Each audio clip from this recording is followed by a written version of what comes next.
Episode 201। जब तक घर में लगी मंद पीली रोशनी दरवाजे पर पड़ती, तब तक वह पहले से ही पीला और शक्तिहीन हो चुका था। वह केवल अंदर आने वाले व्यक्ति की छवि को ही स्पष्ट रूप से प्रकाशित कर सकता था। ए ने दरवाज़ा खोला तो वह शांत भाव से आंगन के कोने में खड़ा हो गया। उसने कोई आवाज़ नहीं की, मानो उसकी आत्मा बदल गई हो। उसका पूरा स्वभाव पूरी तरह बदल गया था। एक एक करके सभी प्रकार के काले चुस्त कपड़े पहने आकृतियां दरवाजे के चौखट से अंदर आईं। इस समूह के लोगों की एकमात्र वर्दी एक जोड़ी मोटे काले चमड़े के सैन्य जूते थे। शिवा के सामने 7 आदमी थे जिनके चेहरे पर अलग अलग भाव थे। कुछ उत्सुक थे, कुछ उत्साहित थे और कुछ चंचल थे। लेकिन एक बात स्पष्ट थी, उनसे निपटना निश्चित रूप से आसान नहीं था। सबसे आगे चलने वाला एक गोरा रंग और सुडौल शरीर वाला आदमी था। उसकी तीखी नाक उसकी सबसे प्रमुख विशेषता थी। अगर उसके बारे में कुछ खास था तो वह उसकी आंखों में दिखने वाला भाव था जो शिवा को पसंद नहीं था। यह एक ऐसा भाव था जो कहता था कि सब कुछ नियंत्रण में है, एक ऐसा भाव जो लोगों को असहाय महसूस कराता था। तीखी नाक वाला आदमी आगे बढ़ा और शिवा की ओर हाथ बढ़ाया। आपसे मिलकर खुशी हुई। मैं विक्रम सिंह हूँ, पीली लौ सेना में ड्रैगन समूह का लीडर। शिवा ने अपना हाथ बढ़ाया और उनसे सरलता से हाथ मिलाया। शिवा, यशस्वी इंटरनेशनल के पुरुष वर्ग, तुम मुझे अपनी असली पहचान क्यों नहीं बताते? विक्रम ने एक भयावह मुस्कान के साथ पूछा। शून्य का निर्माता, यम की अंगूठी का उत्तराधिकारी, विक्रम ने सहजता से कहा। चलो अन्य पहचानों के बारे में बात नहीं करते। आप इन 2 पहचानों से इनकार नहीं करेंगे, है न? शिवा ने अपना सिर खुजलाया। मैं इस काम में लगा हुआ हूँ और मुझे ये काम बहुत पसंद है। अब जब मैं पुरुषों के बारे में बात कर रहा हूँ तो ये सब अतीत की बात हो गई है। इस बारे में बात क्यों करें? अगर मैं इस मुद्दे को नहीं उठाऊंगा तो हमारी बातचीत आगे नहीं बढ़ेगी। क्या हम इसे जारी नहीं रख सकते? शिवा ने मुस्कुराते हुए पूछा। नहीं, विक्रम ने मना कर दिया। शिवा असहाय था। तो मुझे बताओ, मैं सुन रहा हूँ, विक्रम ने मुस्कुराते हुए कहा। ये पहली बार है जब हम मिले हैं। टीम लीडर के रूप में मुझे आपको अपने टीम के सदस्यों से मिलवाने की अनुमति दें। इस समय बारिश अभी भी आसमान से गिर रही थी, लेकिन लोगों के समूह का बारिश से छिपने का कोई इरादा नहीं था। वे अंधेरी रात में बारिश में खड़े होकर शिवा को पीते और खाते हुए देख रहे थे। विक्रम ने अपनी टीम के सदस्यों का एक एक करके परिचय कराया।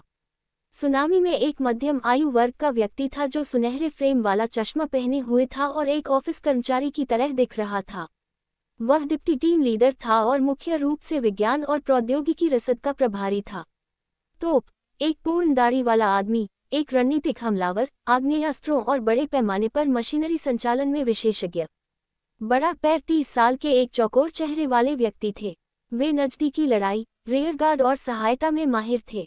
तेज हवाओं के बीच एक सुंदर, नुकीले बालों वाला युवक था। अपनी बेहतरीन किंगबों की वजह से वह ट्रैकिंग और लड़ाई में अच्छा था। रात्रि भेड़िया, एक लंबा, गहरे रंग का उदास चेहरा वाला आदमी। वह एक रणनीतिक निशानेबाज था जो बिना किसी निशान के छिप सकता था और घातक हमला कर सकता था। जब उन्होंने दरवाजे पर खड़े एर का परिचय कराया तो विक्रम एक पल के लिए रुका और सचेत होकर कहा, एर, तुम्हें खुद महामहिम यम को बताना चाहिए। एर ने शिवा को थोड़े अस्वाभाविक भाव से देखा, लेकिन फिर भी ठंडे स्वर में कहा, गुड नेम, एर। वह जासूसी और संचार में अच्छा है। शिवा ने अर्थपूर्ण ढंग से मुस्कुराते हुए कहा, आपकी अभिनय कला वाकई बेहतरीन है। जब तक आप लोग दरवाजे पर नहीं आए, मुझे एहसास ही नहीं हुआ कि कुछ गड़बड़ है। यह एक बेहतरीन व्यवस्था और बेहतरीन अभिनय कला है। खास तौर पर एर ने मुझे जो कहानियां पहले सुनाई थी, मुझे अब भी लगता है कि वे नकली नहीं हैं। शायद यह अभिनय का उच्चतम स्तर है। आपको पता है कि यह नकली है, लेकिन फिर भी आपको लगता है कि यह असली है। एर ने शिवा की बातें सुनी और चुपचाप अपने पतले होठों को काट लिया। तारीफ के लिए धन्यवाद, लेकिन कुछ तो ऐसा होगा जिसके बारे में महामहिम यम ने नहीं सोचा होगा। विक्रम मुस्कुराया और रात्रि भेड़िया की ओर देखा।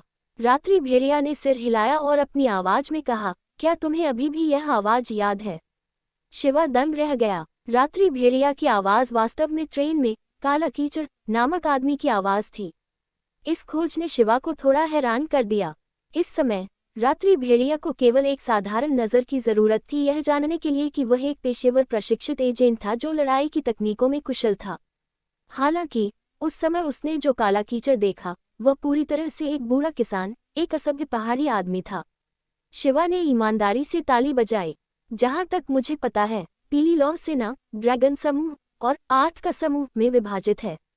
हालांकि ड्रैगन समूह में 100 से ज्यादा लोग हैं, लेकिन व्यक्तिगत युद्ध शक्ति की कमी के कारण 100 से ज्यादा लोगों वाला 8 का समूह दुनिया के शीर्ष एजेंटों के बराबर है। लेकिन अब ऐसा लगता है कि 8 का समूह अभी भी कई मामलों में ड्रैगन समूह से कमतर है। कम से कम 8 के समूह के वे लोग, चाहे वे कैसा भी दिखावा करें, वे संभवतः इस हद तक एजेंट होने का दिखावा नहीं कर सकते कि मैं यह न कह सकूं कि वे एजेंट हैं, लेकिन आप लोग ऐसा कर सकते हैं। यम की आंखों से छिपाना मेरे लिए बहुत आश्चर्य की बात है, लेकिन यह उचित भी है। आखिरकार हमारे ड्रैगन समूह के पास सबसे बेहतरीन उपकरण हैं। जैसे ही विक्रम ने बोलना समाप्त किया, शेष व्यक्ति, जिसका परिचय नहीं कराया गया था, ठंडी सांस लेने लगा। उस आदमी के बाल थोड़े लंबे थे, जो उसकी गर्दन के नीचे लटक रहे थे। उसका चेहरा चाकू की तरह तीखा था, उसका शरीर लंबा और मजबूत था, और उसकी बाईं आंख के नीचे एक क्रॉस के आकार का निशान था। खुश रहो, तुम किस बात का दिखावा कर रहे हो? मैं, पुराना ड्रैगन, तुम जैसे लोगों से सबसे ज्यादा घृणा करता हूँ।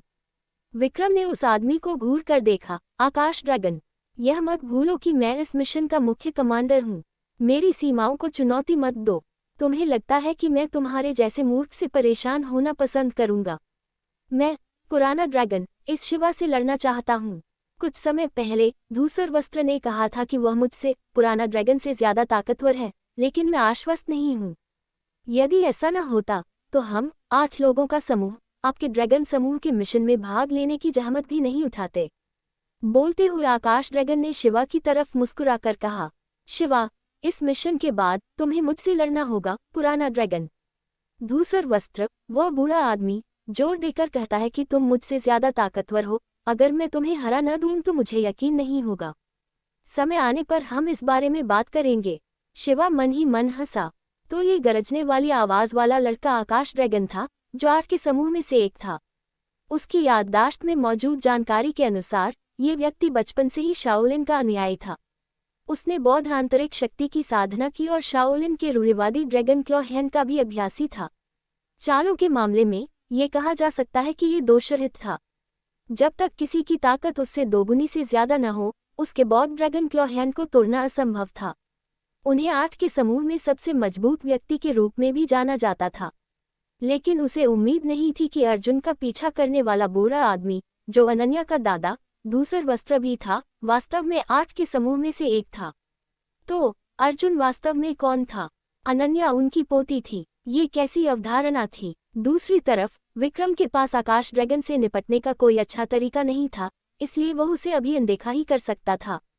वह शिवा की ओर मुड़ा और दुष्टता से मुस्कुराया, महाराज यम, आपसे सौदा करने के लिए हमने एक जाल बिछाया है। मुझे उम्मीद है कि आपको कोई आपत्ति नहीं होगी। शिवा ने दाइमा और मीरा राजपूत की ओर इशारा किया, जो पहले से ही मेज पर लेटे हुए थे। अगर आपको कुछ कहना है तो कह दीजिए। आपने मेरी पत्नी और सास को ड्रग्स लेने क्यों दिया? ये भी बीमा के लिए है। मुझे खोखले वादे करना पसंद नहीं है। बातचीत करने से पहले किसी चीज पर भरोसा करना बेहतर है। चिंता न करें, यह एक नव विकसित एनेस्थेटिक है जो उपयोगकर्ता के मस्तिष्क को एक निश्चित अवधि के लिए कोमा में डाल सकता है। यह मानव शरीर को नुकसान नहीं पहुंचाएगा। विक्रम ने धीरे से समझाया, बेशक अगर एक निश्चित अवधि के बाद मारक दवा नहीं मिलती है तो उपयोगकर्ता के पौधे का रोगी बनने की संभावना है। शिवा की आंखें तुरंत ठंडी हो गईं। उसने ये एर की ओर देखा, जो एक तरफ चुप था। ये एर, क्या उसने जो कहा वह सच है? ये एर का शरीर कांप उठा। उसने शिवा की आंखों से बचते हुए कहा, टीम लीडर विक्रम सच कह रहा है। तुमने सूप में जहर डाला है ना? हाँ, मैंने पहले ही मारक दवा ले ली थी। हालांकि हम जानते हैं कि इस तरह की दवा आपके लिए कोई खतरा नहीं है, लेकिन वे अलग हैं। उन्हें मारक दवा की जरूरत है, ये एर ने सच्चाई से कहा।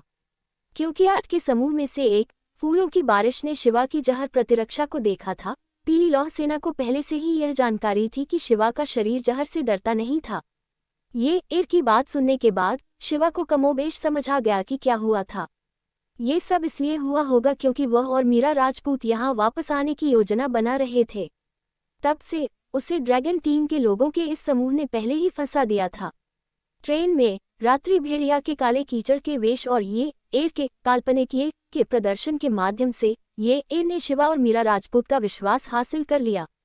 संयोग से बारिश हो रही थी, इसलिए ये ए को मीरा राजपूत के घर पर रुकने के लिए कोई बहाना नहीं ढूंढना पड़ा, जिससे उसका अभिनय और भी निखर कर आया।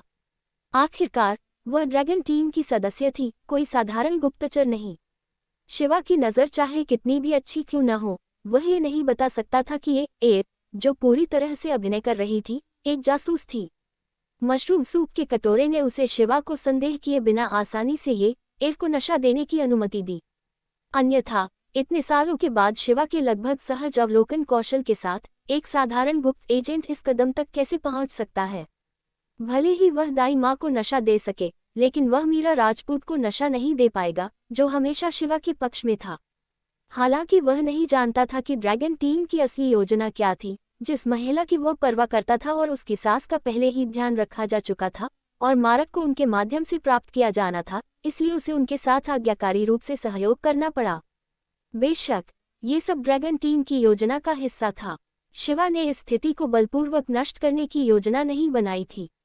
हालांकि दोनों महिलाओं को जहर दिया गया था, ये शिवा के लिए कोई मुश्किल मामला नहीं था, लेकिन शिवा पीली लौह सेना के साथ झगड़ा नहीं करना चाहता था।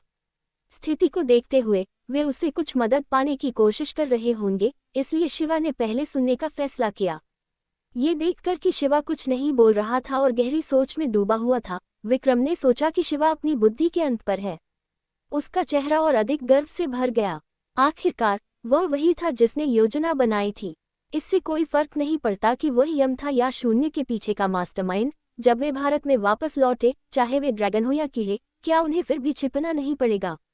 विक्रम मन ही मन ठहाके लगाकर हंसा, लेकिन उसका चेहरा शांत था। उसने कहा, मुझे लगता है कि महामहिम यम ने वर्तमान स्थिति को कमोबेश समझ लिया है। तो मैं संक्षेप में समझाता हूँ। इस बार मुझे उम्मीद है कि महामहिम यम हमें एक साथ मिशन पूरा करने में मदद कर सकते हैं। शिवा ने धीरे से अपने लिए चावल की शराब का एक कप डाला और आह भरते हुए कहा, बोलो। एपिसोड 202। कोहरा असीम था और पहाड़ स्याही की तरह काले थे। आधे घंटे बाद, आधी रात के करीब, एक चांदी काले रंग का सशस्त्र हेलीकॉप्टर चुपचाप एक पहाड़ी जंगल से सीधा उड़ान भरता हुआ निकल पड़ा। कुन पर्वत गांव जो पहले ही निकल चुका था, कुछ किलोमीटर दूर था। हेलीकॉप्टर मुड़ा और दक्षिण पश्चिम दिशा में गहरे अंधेरे की ओर उड़ गया। पलक झपकते ही उसे नंगी आंखों से पहचानना मुश्किल हो गया। हेलीकॉप्टर का पायलट ड्रैगन 1 की टीम की उपनेता सुनामी थी। सह पायलट की सीट पर समन्वयक पर्ण बैठी थी, जो टीम में एकमात्र महिला भी थी। इस समय ये एयर ने पहले ही पहाड़ों में ग्रामीण महिलाओं द्वारा पहने जाने वाले लाल ओवरकोट को उतार दिया था। उसने काले रंग का नाइट सूट पहना हुआ था और अपना सामान्य मेकअप फिर से कर लिया था। वह एक शुद्ध पहाड़ी लड़की से ड्रैगन समूह की एक सुंदर, गंभीर एजेंट में बदल गई थी, जिसके चेहरे की विशेषताएं सुंदर थीं। केबिन के पीछे शिवा एक कुर्सी पर झुका हुआ था। उसके बगल में विक्रम था, जो हेलीकॉप्टर में चढ़ने के बाद से ही मिशन के बारे में लगातार बात कर रहा था।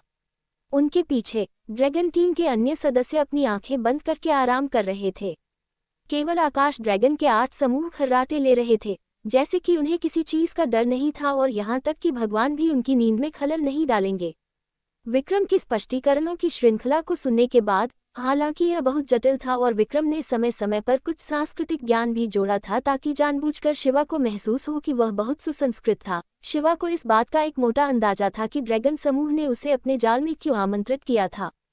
इस मिशन का मुख्य उद्देश्य उन लोगों के एक समूह को रोकना था जो सूर्यदेव के धर्मकाया को भारत की सीमाओं से बाहर तस्करी करने का इरादा रखते थे। तिब्बती बौद्ध धर्म की शिक्षाओं के अनुसार सूर्यदेव के धर्मकाया का शिक्षाओं में महत्वपूर्ण स्थान था। केवल सूर्यदेव के वज्र सिर से पारित धर्म को ही रूढ़िवादी माना जा सकता है।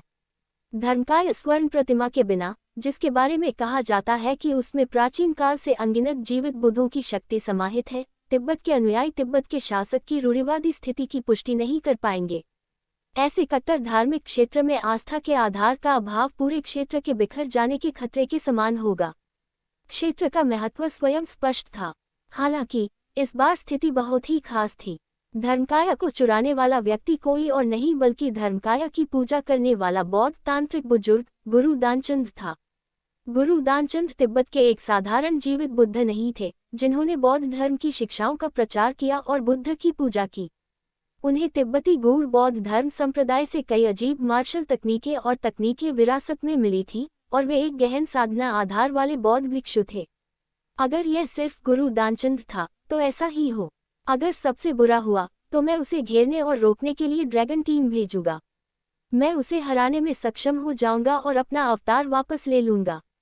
हालांकि इस बार विश्वासघात में तांत्रिक बौद्ध धर्म संप्रदाय के 4 महान धर्म राजा भी शामिल थे, जो हमेशा गुरु दानचंद के साथ अच्छे संबंध रखते थे। 4 महान धर्म राजा, महान खजाना, महान बोध, महान बुद्धि और महान दया, सभी तांत्रिक बौद्ध धर्म संप्रदाय के धर्म में पारंगत थे। उनकी साधना का आधार गहरा था, गुरु दानचंद से कम नहीं। 5 तांत्रिक भिक्षुओं ने अपने धर्मकाय को देश से बाहर चुराने की योजना बनाई थी। अगर ड्रैगन समूह उन पर नजर नहीं रखता तो वे समय रहते उन्हें रोक नहीं पाते। यद्यपि वे 5 व्यक्ति बहुत शक्तिशाली थे, लेकिन वे आधुनिक हथियारों और भारी युद्ध सामग्री का प्रतिरोध नहीं कर सकते थे। लेकिन वे सूर्यदेव स्वर्ण प्रतिमा को खोने का जोखिम नहीं उठा सकते थे, जिसे वे बहुत नजदीक से अपने साथ ले जा रहे थे।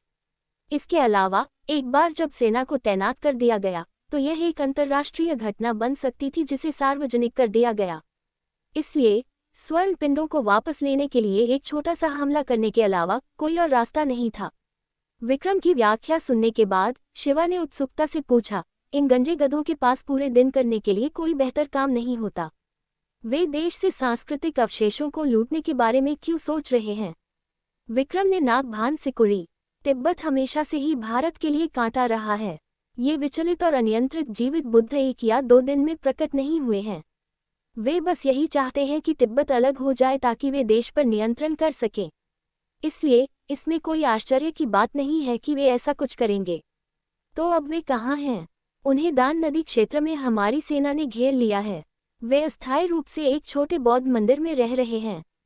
हमने उनसे पहले भी लड़ाई की है और बड़ी मुश्किल से उन्हें पीछे हटने पर मजबूर किया है, इसलिए वे फिलहाल खुद से नहीं जा रहे हैं। हालांकि वे सीमा सैनिक शीर्ष विशेष बल नहीं हैं, इसलिए उनकी सुरक्षा साध्वी युन मियाओ और उनके शिष्यों द्वारा की जा रही है। यह एक धोखा है, लेकिन खतरनाक इलाके के कारण उनके पास कोई परिवहन उपकरण नहीं है।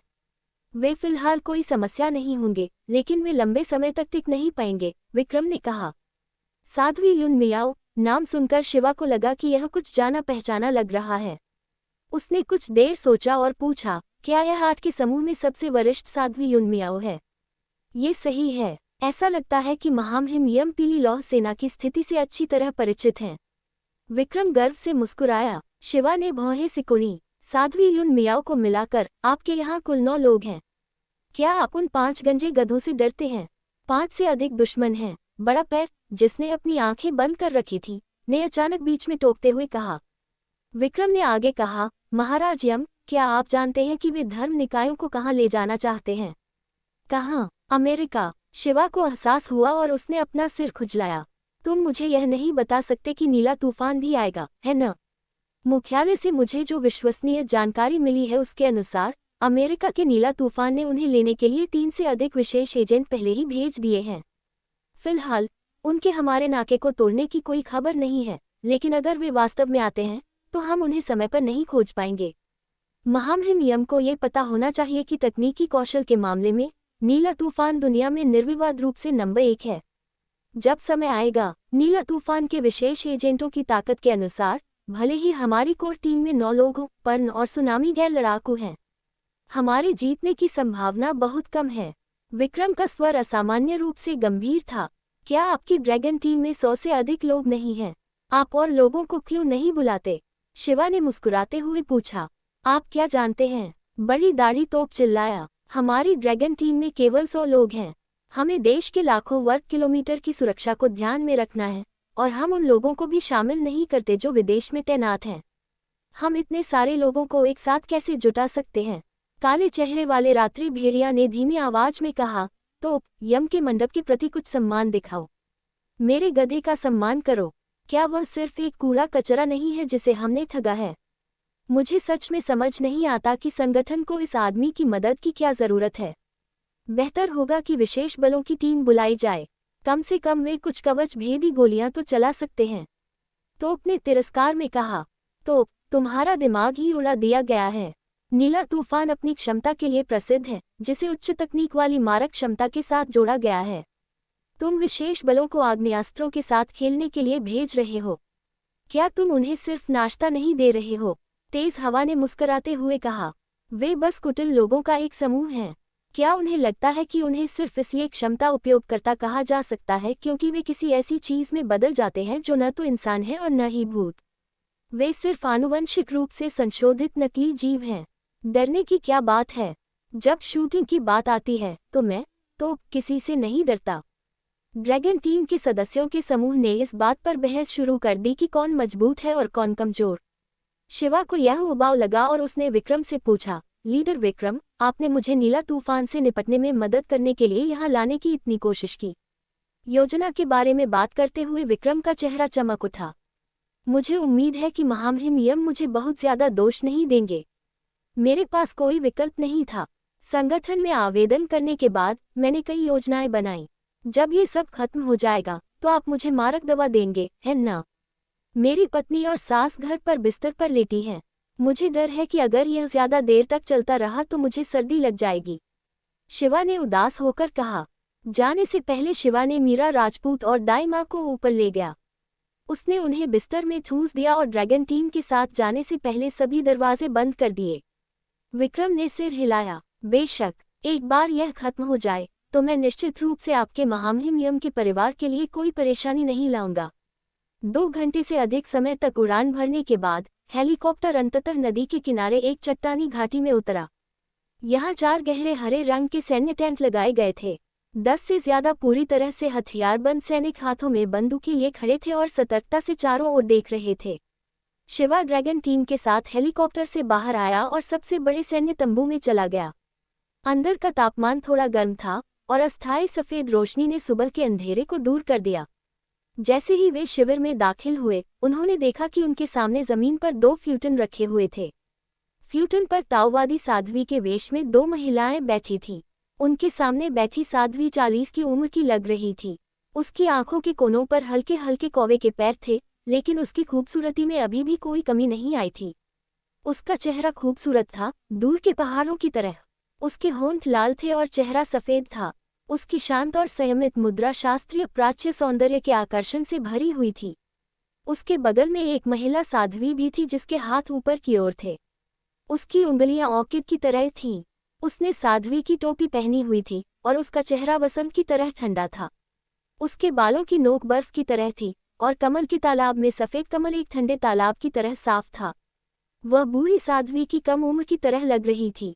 इस समय वृद्ध साध्वी पहले ही उठ खड़ी हुई थी। उसने अपने पहले से साफ लबादे से धूल झाड़कर उस व्यक्ति की ओर देखा जो चौंक कर अंदर आया था। फिर उसने अपनी नज़र शिवा के चेहरे पर टिका दी। ये यम है।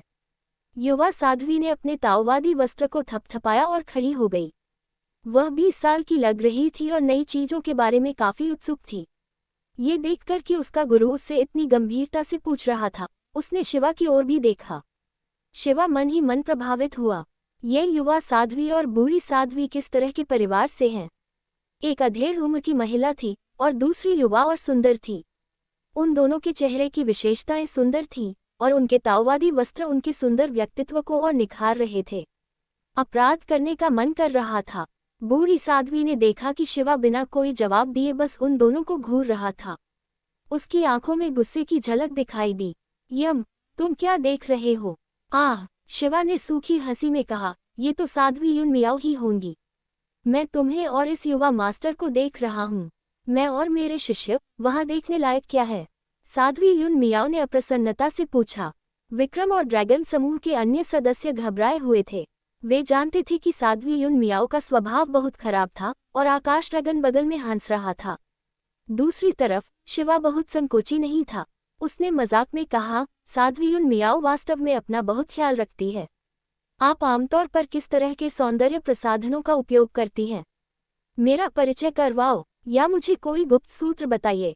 तुम्हें नहीं पता, लेकिन मैं अब एक फैशन कंपनी में काम कर रहा हूँ और मैं सौंदर्य प्रसाधन भी बनाता हूँ। बस इतना है कि मेरे पास कोई अच्छा फॉर्मूला नहीं है।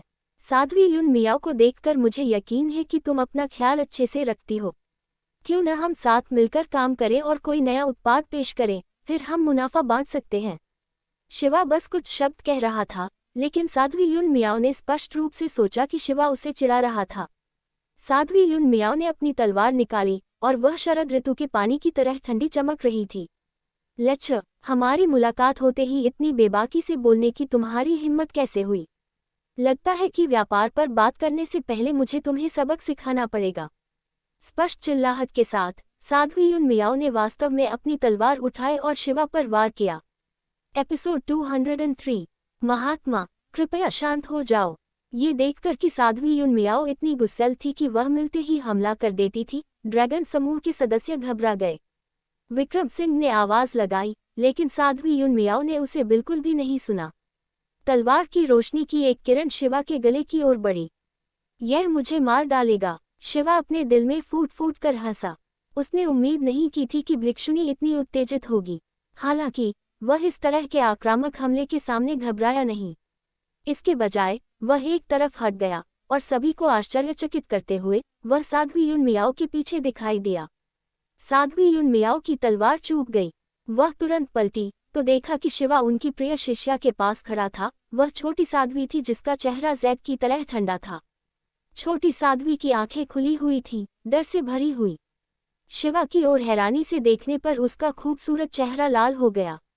गुरु, गुरु, छोटी साध्वी डरकर बुदबुदाए। शिवा को लगा कि यह बहुत दिलचस्प था। इस छोटी साध्वी की निगाहें सबसे शुद्ध और सबसे दोषरहित महीन जैद की तरह थी। उसका पूरा शरीर एक प्राकृतिक और पारदर्शी आभा से भरा था। अगर ये तथ्य न होता कि वह कई वर्षों तक पहाड़ों में रही, तो वह निश्चित रूप से इतनी असाधारण नहीं होती। छोटी बच्ची, तुम्हारी उम्र कितनी है? क्या तुम किसी रिश्ते में हो? शिवा इस प्यारी सी साध्वी को चिढ़ाने से खुद को नहीं रोक सका। छोटी साध्वी को शिवा का सवाल बिल्कुल भी समझ में नहीं आया। वह अचंभित होकर अपनी आंखें झपकाने लगी। साध्वी युन मियाओ इतनी क्रोधित हो गई कि उनका चेहरा लाल हो गया। तुम्हारी हिम्मत कैसे हुई मेरी शिष्या को इतने खुलेआम चिढ़ाने की? क्या तुम्हें लगता है कि मैं, युन मियाओ, एक आसान शिकार हूँ? साध्वी युन मियाओ ने फिर से अपनी तलवार घुमाई। इस बार उनका हमला और भी ज्यादा भयंकर था। तलवार की रोशनी जहां भी जाती, वहां तीखी तलवार क्यूई की लहर आ जाती। शिवा अब और रुकने की हिम्मत नहीं कर सका। वह केवल छोटे सैन्य शिविर के आसपास ही चकमा दे सकता था। हर बार जब वह चकमा देता, तो तलवार की एक लहर उसके पीछे आती और हवा के फटने की आवाज सुनाई देती। साध्वी युन मियाओ के तलवार के हमले अंतहीन थे। शक्तिशाली तलवार क्यूई ने सैन्य शिविर के पर्दों को काट डाला, जिससे हर जगह छेद हो गए। ये देखते हुए कि लड़ाई को रोकना मुश्किल था, अन्य लोग केवल यह देख सकते थे कि शिवा को साध्वी युन मियाओ द्वारा पीछा किया जा रहा था।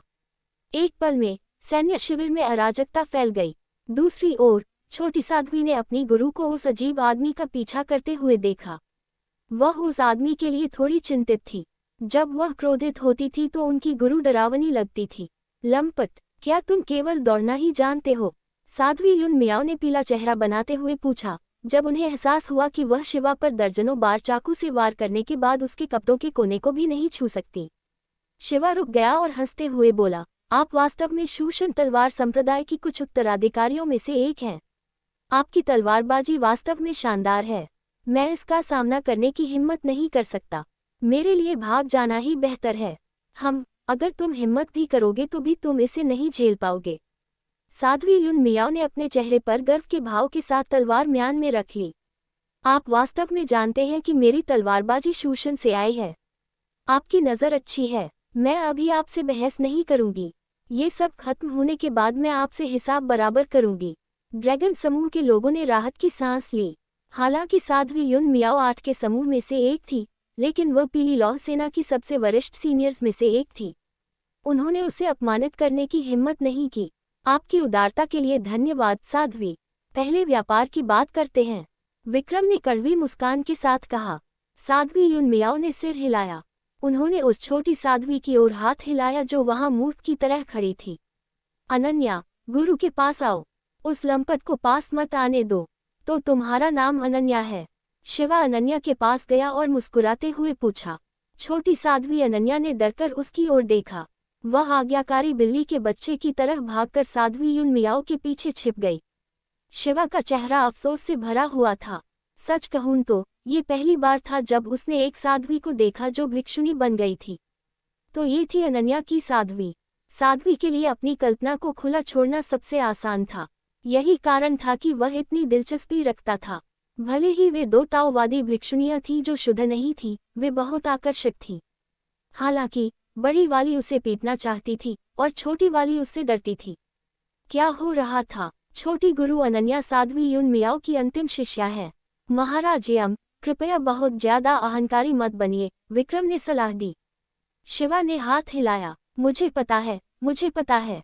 तुम लोग जल्दी करो और बात करो।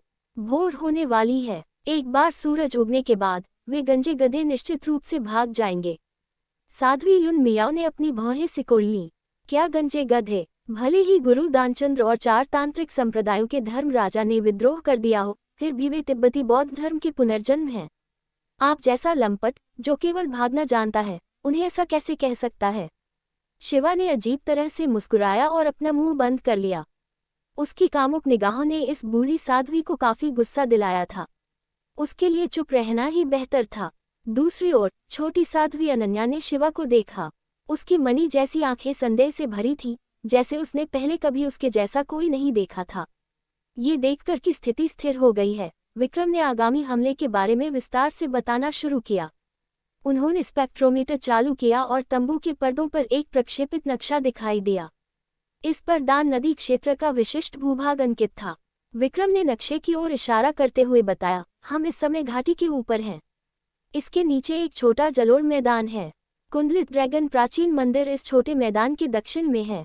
यदि गुरु दानचंद्र और अन्य 4 लोग वहां से जाने का इरादा रखते हैं, तो जब तक कि वे हेलीकॉप्टर उधार नहीं ले लेते, उन्हें पूर्वी घाटी दर्रे से होकर गुजरना होगा। यदि वे उस दर्रे से गुजरेंगे तो उन्हें सीमा तक पहुंचने में ज्यादा समय नहीं लगेगा। तब तक भारतीय सेना उनके साथ सहयोग करेगी और हम हस्तक्षेप नहीं कर सकेंगे। दूसरे शब्दों में, हमें उन्हें घाटी में रोकना होगा और सूर्यदेव के धर्मकाया को वापस लेना होगा, साध्वी युन मियाओ ने कहा। ये सही है। विक्रम ने सिर हिलाया और सुनामी की ओर मुड़ा, जो अब तक चुप थी। नीला तूफान से कोई खबर? सुनामी ने अपना सिर हिलाया। अभी तक नीला तूफान के हमारी सीमाओं में घुसने की कोई खबर नहीं है। हालांकि हम इस संभावना से इनकार नहीं कर सकते कि उन्होंने रडार की पहचान से बचने के लिए कुछ उन्नत तकनीक का इस्तेमाल किया है।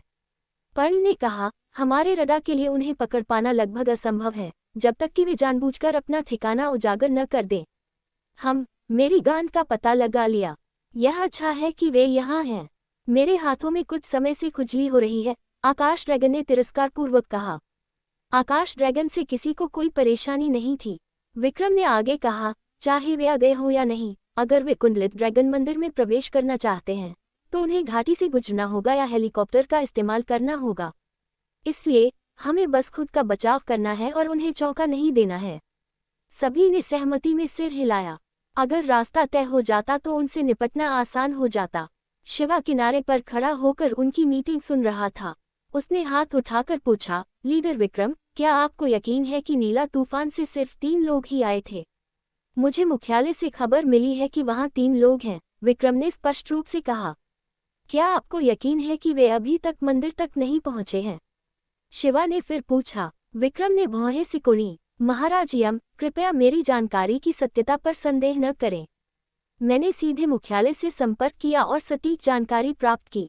अब तक हमने घाटी के प्रवेश द्वार और इस क्षेत्र के ऊपर के हवाई क्षेत्र को सील कर दिया है। अगर कोई पक्षी भी घाटी में उड़ता है, तो हमें पहले ही पता चल जाएगा। अरे बच्चे, अगर तुम्हें कुछ नहीं पता तो सवाल मत पूछो। हमें अभी भी युद्ध योजना पर चर्चा करनी है, तो उसने नाखुशी से कहा। शिवा शर्म से मुस्कुराया और कोई और सवाल नहीं पूछा। हालांकि उसकी आंखों में संदेह के बादल छाए हुए थे। निम्नलिखित योजना जल्दी से तैयार की गई। सामरिक हमलावर के रूप में तो स्वाभाविक रूप से एक छोटे से दल का नेतृत्व करने के लिए सामने से हमला करने के लिए जिम्मेदार था। आकाश ड्रैगन, तेज हवा और बड़ा पैर, जो युद्ध के विशेषज्ञ थे, वे किनारे से सहायता करेंगे। आकाश ड्रैगन की ताकत निश्चित रूप से किसी भी लामा की तुलना में अधिक थी, इसलिए तेज हवा और बड़ा पैर उसे रोकने में सक्षम होंगे।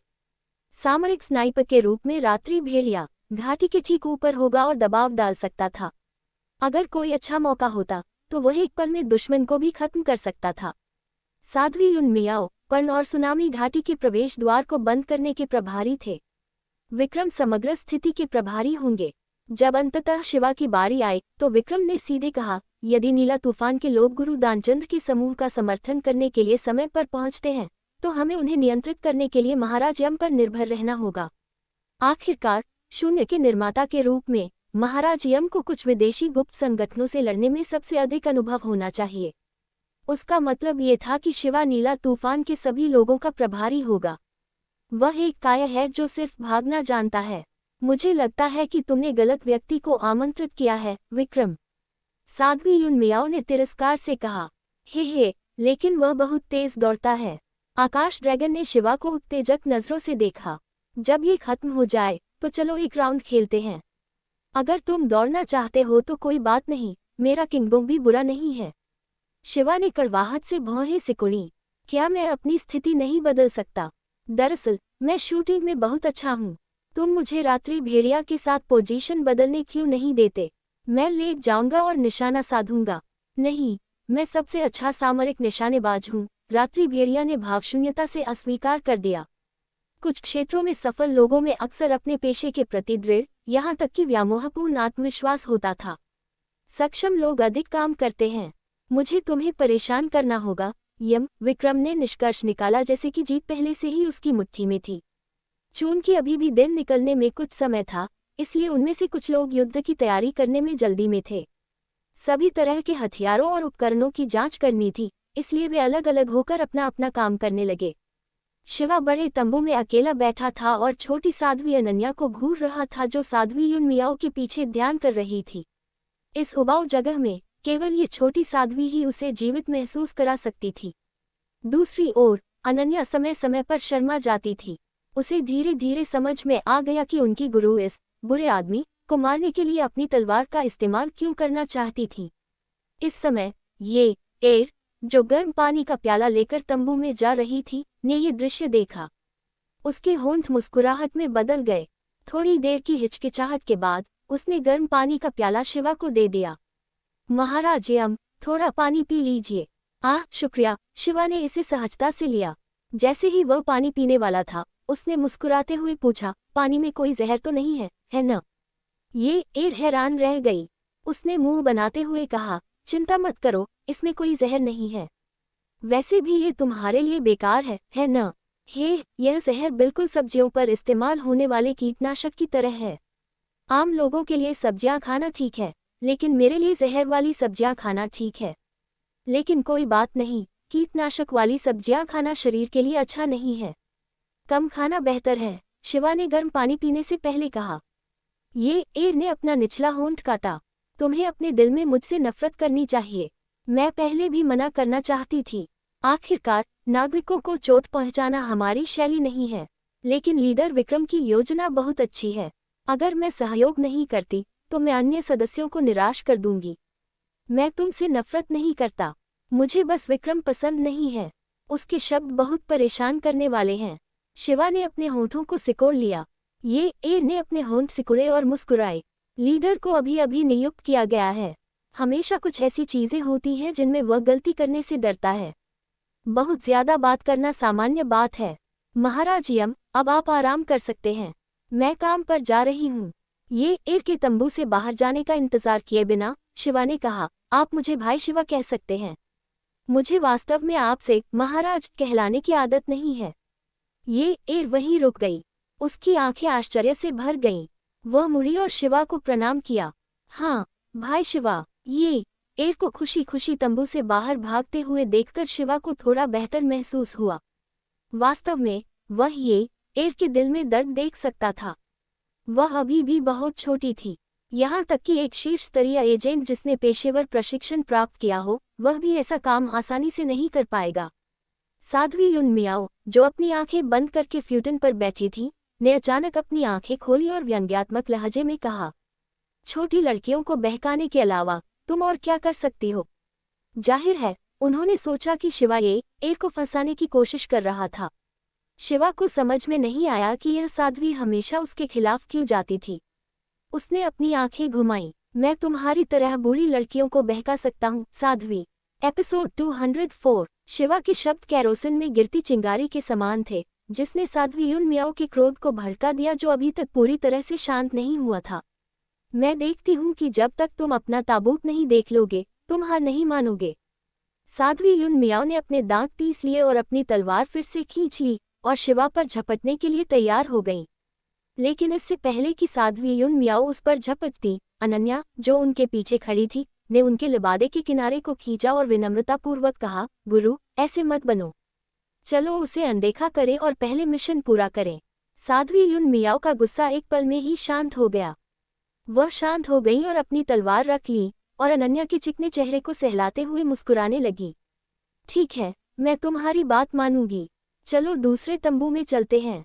मैं इस बदबूदार आदमी के साथ नहीं रहना चाहती। ठीक है। अनन्या आज्ञाकारी ढंग से खड़ी हुई और साध्वी युन मियाओ की बाह पकड़कर उनके साथ बाहर चली गई। जब वे तंबू से बाहर निकलने वाले थे, अनन्या ने पलटकर शिवा की ओर चुपके से अपनी जीभ निकाली और उसकी ओर एक प्यारा सा चेहरा बनाया। शिवा फिर से अपनी जान बचाने के लिए भागने की योजना बना रहा था, लेकिन उसे उम्मीद नहीं थी कि छोटी साध्वी के शब्द 10,000 टन बर्फ से ज्यादा प्रभावी होंगे। उसने बूढ़ी ताओवादी साध्वी के गुस्से को शांत कर दिया और वह कड़वी मुस्कान के बिना नहीं रह सका। दोनों ताओवादी भिक्षुनियों के तंबू से चले जाने के बाद ये एर, जो अभी कुछ समय पहले ही वहां से गई थी, वापस लौट आई। शिवा के उदास चेहरे को देखकर वह मुस्कुराए और बोली, भाई शिवा, छोटी मास्टर अनन्या को नीची नज़र से मत देखो। वह साध्वी युन मियाओ की अंतिम शिष्या है। इतनी कम उम्र में वह साध्वी की तलवारबाजी का 70 से 80% हिस्सा पहले ही प्राप्त कर चुकी है। उसे हमारी पीली लौ सेना का भविष्य का स्तंभ माना जा सकता है। यहाँ तक कि भाई आकाश ड्रैगन भी मास्टर अनन्या को नीची नज़र से देखने की हिम्मत नहीं करेगा। इसमें कोई आश्चर्य नहीं कि वह उससे इतना प्यार करती हैं। वह उसे ऐसे समय में भी अपने साथ लेकर आई। शिवा ने समझ में सिर हिलाया। उसे शुरू में संदेह था कि यह छोटी साध्वी बोझ बन जाएगी, लेकिन अब उसे पता चल गया था कि उसकी मार्शल ताकत काफी अधिक थी। ये ने हंसते हुए कहा, अनन्या को बचपन से ही साध्वी युन मियाओ ने अपने साथ रखा था। उसने कभी साध्वी युन मियाओ का साथ नहीं छोड़ा और पूरे साल शू पर्वत में साधना करती रही है। उसने पिछले 2 सालों में ही धर्मनिरपेक्ष दुनिया में साधना शुरू की है, इसलिए साध्वी को डर है कि उसे धमकाया जाएगा। भाई शिवा, अगर तुम सच में उसे चाहते हो तो तुम्हें पहले साध्वी से मिलना होगा। जब शिवा ने ये सुना तो वह थोड़ा परेशान हुआ। इस बूढ़ी ताओवादी साध्वी के साथ घुलना मिलना आसान नहीं था, लेकिन फिर उसने सोचा कि कुछ गड़बड़ है। उसने कब कहा कि वह इस छोटी साध्वी को लुभाना चाहता है? तुम अच्छी तरह से नहीं सीख रही हो। मैं, तुम्हारा बड़ा भाई शिवा, उस तरह का इश्कबाज मूली कैसे बन सकता हूँ जो हर लड़की से प्यार करने लगे? मुझे बस यही लगता है कि छोटी बच्ची टोफू की तरह कोमल और इतनी शुद्ध और प्यारी है, इसलिए मैं उसकी और अधिक देखभाल करना चाहता हूँ। मेरे मन में इतने गंदे विचार नहीं हैं, शिवा ने ईमानदारी से कहा। सच में? ये को उस पर विश्वास नहीं हुआ। शिवा क्रोधित हो गया। यह नकली कैसे हो सकता है? अब तक तो मुझे 10 प्रेमी भी नहीं मिले। थप्पड़। शिवा ने अपने बड़े हाथ से एर के छोटे से चूतर पर थप्पड़ मारा। ये बहुत टाइट महसूस हुआ। आह! ये शर्मिंदगी से एक तरफ हट गई। भाई शिवा, तुमने मुझे क्यों मारा? तुम्हें इतना शरारती होने को किसने कहा? पहले तो तुमने मुझसे झूठ बोला और अब तुम मेरे महान और शुद्ध व्यक्तित्व पर संदेह कर रही हो। शिवा ने खाली कप वापस एर को थमा दिया और तंबू से बाहर निकल गया। एर बहुत देर तक वहीं अचंभित खड़ी रही। फिर उसके चेहरे पर एक खुशी भरी मुस्कान आ गई। उसे राहत मिली कि शिवा ने उसे मारा था। वह जानती थी कि शिवा उसे बता रहा था कि उसे वास्तव में उससे कोई शिकायत नहीं है। जब दूर स्थित आकाश में रोशनी बढ़ने लगी तो घाटी में सबसे महत्वपूर्ण क्षण आ गया। उनका लक्ष्य, कुंडलित ड्रैगन प्राचीन मंदिर। अभी भी कोई हलचल नहीं थी। गुरु दानचंद्र और अन्य 4 का वहां से जाने का कोई इरादा नहीं था। युद्ध की जो योजना सुबह सुबह तैयार की गई थी, उसमें किसी भी तरह की देरी की गुंजाइश नहीं थी। हर कोई तैयार था। जनरल का तंबू उपकरणों के साथ घाटी के प्रवेश द्वार पर ले जाया गया। विक्रम की कमान में तोप ने सीमा रक्षकों में से चुने गए कुछ सैनिकों का नेतृत्व किया। पर्याप्त गोला बारूद के साथ वे घाटी के तल पर कुंडलित ड्रैगन प्राचीन मंदिर की ओर बढ़ने लगे। रात्रि भेड़िया पहले से ही स्टैंड बाय पर था। वह घाटी के ऊपर चट्टान के मुहाने पर रेंगता हुआ गया। वहां से वह कुंडलित ड्रैगन प्राचीन मंदिर के आसपास के क्षेत्र को ठीक से देख सकता था। घाटी के मुहाने पर अन्य सीमा रक्षकों ने पहले ही नाकाबंदी कर ली थी। साध्वी युन मियाओ ने छोटी साध्वी अनन्या का नेतृत्व किया साथ ही सुनामी और ये एयर जो संचार के प्रभारी थे, वे सभी घाटी के मुहाने पर नए बने तंबू में थे, सभी प्रकार के उपकरणों के साथ स्थिति की निगरानी कर रहे थे। इलाके की वजह से जमीन पर मौजूद बख्तरबंद गाड़ियां समय पर नहीं पहुंच पाईं। सिर्फ हेलीकॉप्टर का इस्तेमाल किया जा सकता था। हालांकि इस तरह की लड़ाई में हेलीकॉप्टर बहुत उपयोगी नहीं था। आखिरकार सुरक्षा उपाय अपेक्षाकृत कमजोर थे, इसलिए इस स्थिति में व्यक्तिगत लड़ाई विशेष रूप से महत्वपूर्ण हो गई। तंबू में शिवा ने मॉनिटर पर स्क्रीन देखी। तोप और सैनिकों का एक छोटा समूह पहले से ही कुंडलित ड्रैगन प्राचीन मंदिर की परिधि में भाग गया था। तोप के हाथों से कुछ धुएं के ग्रेनेड फेंके गए। रंगीन गैस ने तुरंत पूरी स्क्रीन को भर दिया। घाटी में गोलियों की तेज आवाजें गूंज रही थीं। हाथ में भारी मशीन गन और पीठ पर गोला बारूद का बड़ा बैग लिए तोप ने गुरु दानचंद्र और बाकी लोगों की ओर से किसी भी तरह के घात को रोकने के लिए अभ्यास के तौर पर इलाके की छानबीन शुरू कर दी थी। मुख्यालय, परिधि सुरक्षित है। खत्म। सुनामी ने तोप का संदेश प्राप्त किया और विक्रम को संदेश भेजा, जो कुछ अन्य हमलावर कर्मियों का नेतृत्व कर रहा था। विक्रम, बाहर कोई घात नहीं है। खत्म। रोज, विक्रम ने अपनी आंखों से अपने बगल में खड़े कुछ लोगों को संकेत दिया। अपने हाथ की एक लहर के साथ तेज हवा, बड़ा पैर और आकाश ड्रैगन प्राचीन मंदिर के पीछे से तेजी से आगे बढ़े। तोप के विपरीत, वे छद्म वस्त्र नहीं पहनते थे, उन्नत उच्च तकनीक वाले उपकरणों से सुसज्जित नहीं थे या भारी बंदूकें और तोपें नहीं रखते थे। इसके बजाय वे केवल तंग फिटिंग हल्के लड़ाकू सूट पहनते थे। हालांकि वे शिवा की तरह नहीं थे जो गोलियों की बौछार को अनदेखा कर सकते थे, लेकिन साधारण बंदूकें और गोला बारूद शीर्ष श्रेणी के एजेंटों के खिलाफ बेकार थे। ऐसा इसलिए था क्योंकि गोली चलाने की प्रक्रिया ही उनके लिए चकमा देने के लिए पर्याप्त थी। छोटे पैमाने की लड़ाई में आग्नेयास्त्र ठंडे हथियारों की तरह उपयोगी नहीं थे। पूरा कुंडलित ड्रैगन प्राचीन मंदिर धुंध में डूबा हुआ था। तोप ने अन्य सैनिकों को गोलाबारी का उपयोग करके परिधि को बंद करने और क्षेत्र की जांच करने का निर्देश दिया। जब विक्रम आकाश ड्रैगन और बाकी लोगों के साथ पहुंचा, तो तोप ने अन्य सैनिकों को स्थिति पर नजर रखने के लिए मंदिर से कुछ फीट दूर हटने का आदेश दिया। वे अंदर छिपे हुए हैं, जाल से सावधान रहें, तोप ने मंदिर के प्रवेश द्वार की ओर भागने से पहले कहा। विक्रम ने अपना हाथ हिलाया और अन्य 4 लोग उसके पीछे पीछे आए। घाटी के प्रवेश द्वार पर बने सैन्य तंबू में मंदिर के अंदर की स्थिति अब मॉनिटर के जरिए नहीं देखी जा सकती थी। ए ने अपना हेडसेट उतारकर सुनामी से पूछा, क्या नीला तूफान की ओर से अभी भी कोई हलचल नहीं हुई है? नहीं, मुख्यालय ने भी कोई निर्देश नहीं दिया। इससे पहले टीम लीडर विक्रम ने हमसे सीधे संपर्क किया था। अगर कोई हलचल होती है तो टीम लीडर विक्रम को पहले से पता होना चाहिए। क्या ऐसा हो सकता है कि नीला तूफान इसलिए नहीं आ रहा है क्योंकि उन्हें लगता है कि यह बहुत जोखिम भरा है? ए ने भौहें सिकोड़ते हुए पूछा। सुनामी भी हैरान था। उसने अपना सिर हिलाकर संकेत दिया कि उसे नहीं पता। सैन्य तंबू के प्रवेश द्वार पर शिवा ने सिगरेट जलाने के लिए लाइटर का इस्तेमाल किया। ऊंचाई पर होने के कारण लो नहीं जल सकी। सिगरेट जलाने में उसे बहुत समय लगा। मुंह में धुआं भरकर शिवा ने आह भरते हुए कहा, जहां तक मैं देख रहा हूं, यहां पहरा देने का कोई मतलब नहीं है। क्यों न हम मंदिर के अंदर जाकर देखें? नहीं, हम यहां से केवल बाहर की स्थिति को नियंत्रित कर सकते हैं। यदि नीला तूफान आता है तो हमें उन्हें बाहर ही रोकना होगा और उन्हें गुरु दानचंद्र से मिलने नहीं देना होगा, सुनामी ने गंभीरता से कहा। शिवा ने व्यंग्यात्मक लहजे में कहा, क्या यह ऐसी चीज है जिसे आप नियंत्रित कर सकते हैं? अगर नीला तूफान आता है तो वे या तो हवाई जहाज से हमला करेंगे या हेलीकॉप्टर से हमला करेंगे। क्या आप उन्हें रोक सकते हैं? उन्हें रोकना महाराज यम का मिशन है, सुनामी ने हाथपूर्वक कहा। शिवा ने सिगरेट की राख झाड़ते हुए कहा, मेरा मिशन? ठीक है, चलो अभी इसे इसी तरह रखते हैं। लेकिन क्या आपको यह अजीब नहीं लगता कि गुरु दानचंद ने रात में जाने के बजाय कुंडलित ड्रैगन मंदिर में ही रहना चुना? वे हमसे भयभीत हो गए हैं।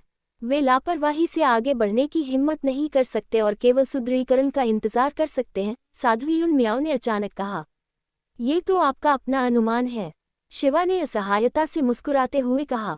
आप लोग उन्हें खत्म करने के लिए मजबूत गोलाबारी का उपयोग करने की हिम्मत नहीं करते हैं। इसका एकमात्र कारण यह है कि सूर्यदेव का धर्मकाया उनके जीवन से अधिक महत्वपूर्ण है।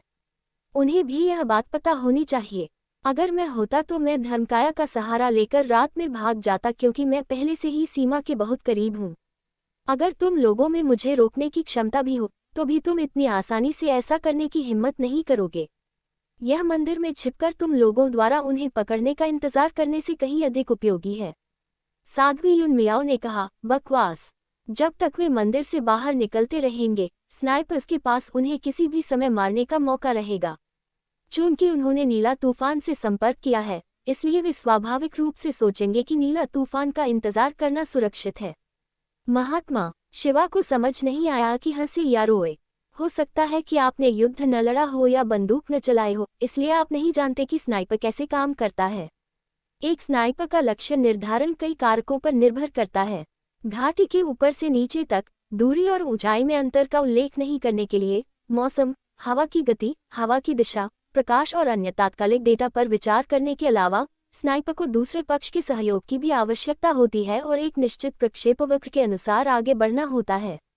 तभी यह मूर्खतापूर्ण हो सकता है। रात्रि भेड़िया अपनी गणना में मदद के लिए कोई सहायक नहीं लाया था। ऐसा नहीं था कि वह गुरु दानचंद्र के लामाओं पर हमला नहीं कर सकता था, जिनके पास गहन साधना आधार थे और जो सतर्क थे, लेकिन उसके सफल होने की संभावना अधिक नहीं थी।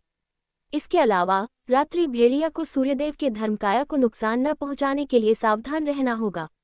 जहां तक सुदृढ़ीकरण के लिए प्रतीक्षा करने की बात है, तो ये बिल्कुल भी समझ में नहीं आता। मेरे आने से पहले आप लोग उन पांचों को मंदिर में ही फंसा सकते थे। क्या उन्हें नहीं पता कि आप लोग सुदृढ़ीकरण के लिए भी बुला सकते हैं? चाहे हम नीला तूफान का इंतजार करें या नहीं, परिणाम वही होगा। जब उसने बोलना समाप्त किया तो साध्वी युन मियाओ, सुनामी और ये सभी गहरी सोच में डूबे हुए लग रहे थे। इस तरह से सोचने पर पांचों लामाओं को वाकई थोड़ा अजीब लगा, खासकर तब जब उन्होंने अभी तक कोई कदम नहीं उठाया था। छोटी साध्वी अनन्या ने उनकी ओर जिज्ञासा से देखा, मानो उसे समझ में नहीं आ रहा था कि क्या हो रहा है। महाराज, यम का विश्लेषण सही है, लेकिन योजना पहले ही क्रियान्वित हो चुकी है। हम इसे बदल नहीं सकते, सुनामी ने भौहें सिकोड़ते हुए कहा। अचानक मॉनिटरिंग डिवाइस पर छवि मुड़ गई और काली स्क्रीन में बदल गई। सभी लोग चौंक गए। ये ने तुरंत कीबोर्ड पर टाइप करना शुरू कर दिया, लेकिन कुछ नहीं हुआ। उसका चेहरा काला पड़ गया जब उसने कहा, शतारान कंट, यह एक मजबूत विद्युत चुंबकीय हस्तक्षेप है। हमारे सभी संचार उपकरण लकवाग्रस्त हो गए हैं। एपिसोड 205, विद्युत चुंबकीय हस्तक्षेप। बेशक लामाओं के मठ में ऐसी पद्धतियां नहीं होंगी। बाकी संभावनाओं ने सभी को यह महसूस कराया कि स्थिति बेहद खराब थी। नीला तूफान वास्तव में एक कदम आगे बढ़ रहा था। ऐसा लगता है कि वे हमारी आंखों और कानों को पार करके देश में घुस आए हैं। ये बुरी बात है, हम तोप और बाकी लोगों से संपर्क नहीं कर सकते। ये ने चिंतित होकर कहा। साध्वी युन मियाओ ने शिवा को अजीब भाव से देखा। क्या तुमने नहीं कहा था कि तुम मंदिर को देखने जाना चाहते हो? तुम क्यों नहीं जा रहे हो? क्यों? क्या तुम्हें मेरी यहाँ रहने और नीला तूफान को रोकने की जरूरत नहीं है? शिवा ने मुस्कुराते हुए पूछा। वे पहले से ही यहाँ हैं, लेकिन वे कहीं दिखाई नहीं दे रहे हैं। हम यहाँ और अधिक इंतजार नहीं कर सकते, साध्वी युन मियाओ ने कहा। शिवा ने धीरे से ठहाका लगाया। मुझे लगता है कि अगर हम जा रहे हैं तो हम सभी को जाना चाहिए, क्योंकि अब यहाँ रहने का कोई मतलब नहीं है। कम से कम एक और व्यक्ति हमारी मदद कर सकता है। आप लोग क्या सोचते हैं? सुनामी और ये ने एक दूसरे की तरफ देखा और सिर हिलाया। उनके उपकरणों की खराबी के कारण उनका काम जारी नहीं रह सका। वे आगे की लड़ाई की प्रगति के बारे में भी चिंतित थे।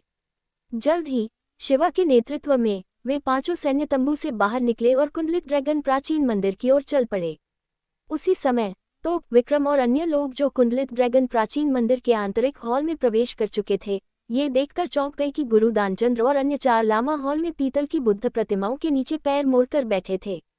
वे सभी लाल रंग के कास्या पहने हुए थे और शास्त्रों का पाठ कर रहे थे। पतनशील बौद्ध मंत्र हर किसी के कानों में गूंज रहे थे। हॉल के दोनों ओर घिसे हुए खंभे थे। सिंदूरी रंग पहले ही मुरझा चुका था। बुद्ध की मूर्ति के सामने एक सुगंधित धूपबत्ती रखी थी जिसकी गंध ऑर्किड की तरह थी। पूरे हॉल में युद्ध की तैयारी का जरा भी माहौल नहीं था।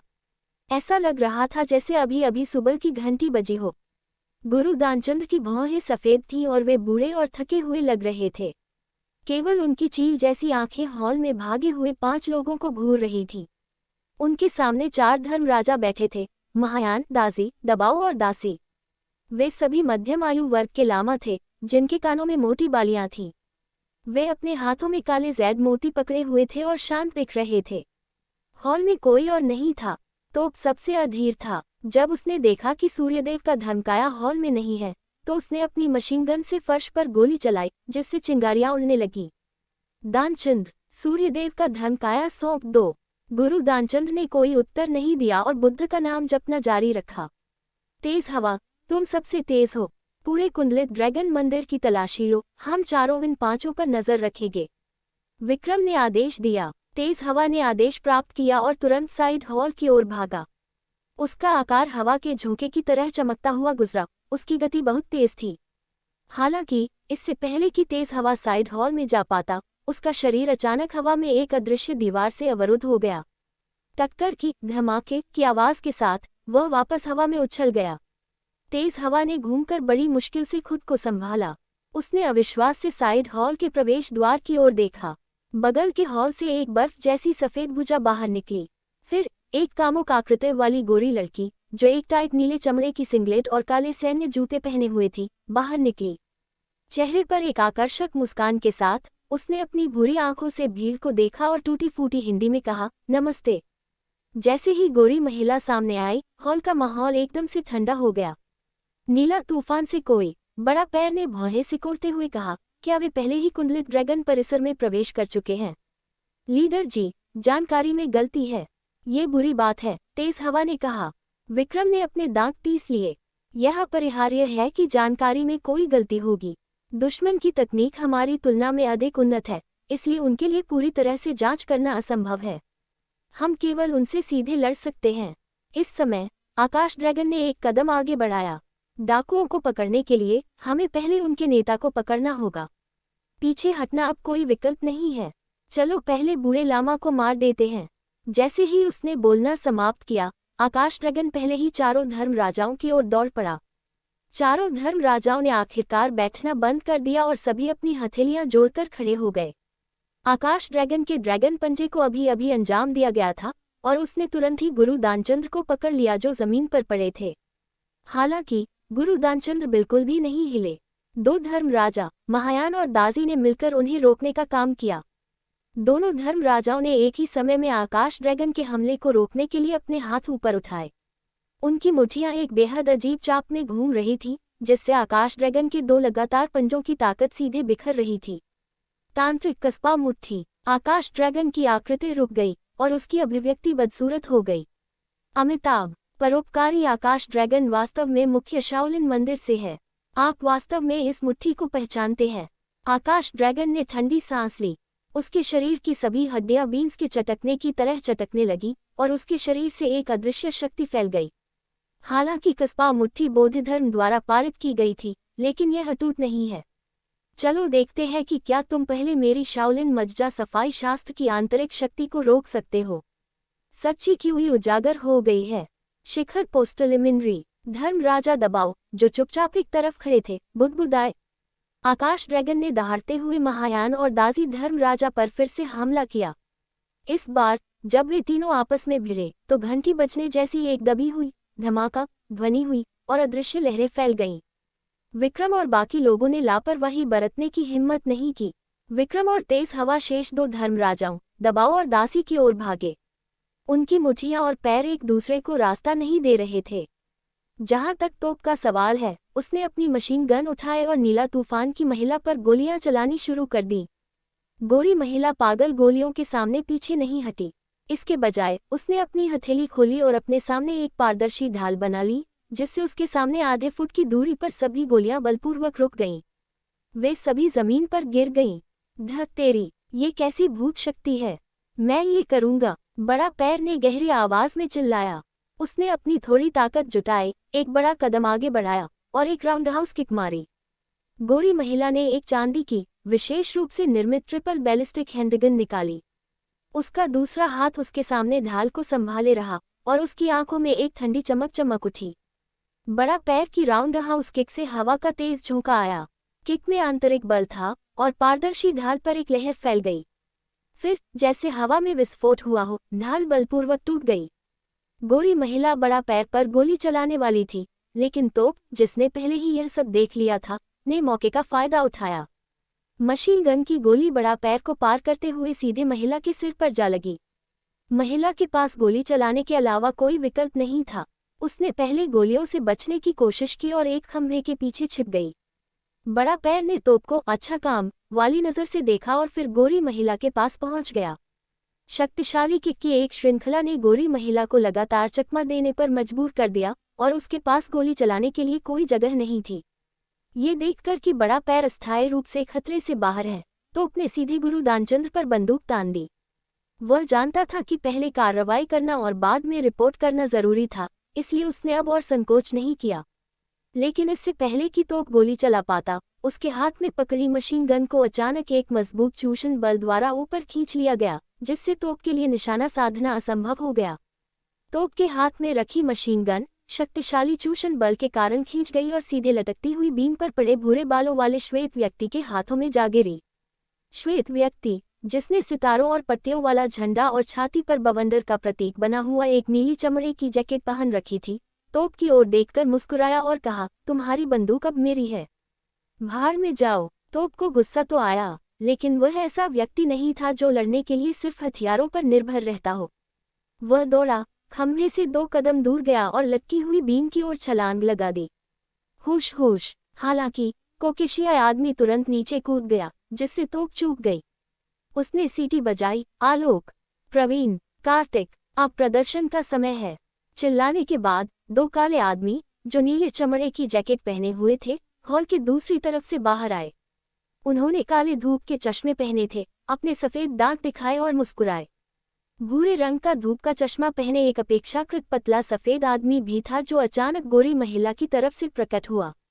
बड़ा पैर, जो गोरी महिला से उलझा हुआ था, आसमान से उतरे उस आदमी द्वारा अचंभित हो गया। आदमी ने अपना पैर बड़ा पैर पर फेंका, जिसने उसे रोकने की कोशिश की। अप्रत्याशित रूप से, इससे पहले कि आदमी का पैर उस तक पहुंच पाता, उसके पैर में से एक नीली बैंगनी बिजली का कट प्रवाहित हो गया।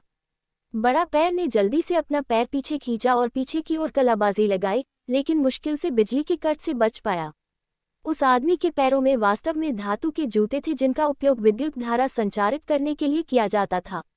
ये बहुत करीब था। बड़ा पैर के माथे पर ठंडा पसीना आ गया। इस तरह की अनजान लड़ाई से बचना वाकई मुश्किल था। इस समय तेज हवा और विक्रम भी दबाव और दासी के साथ युद्ध में उलझे हुए थे।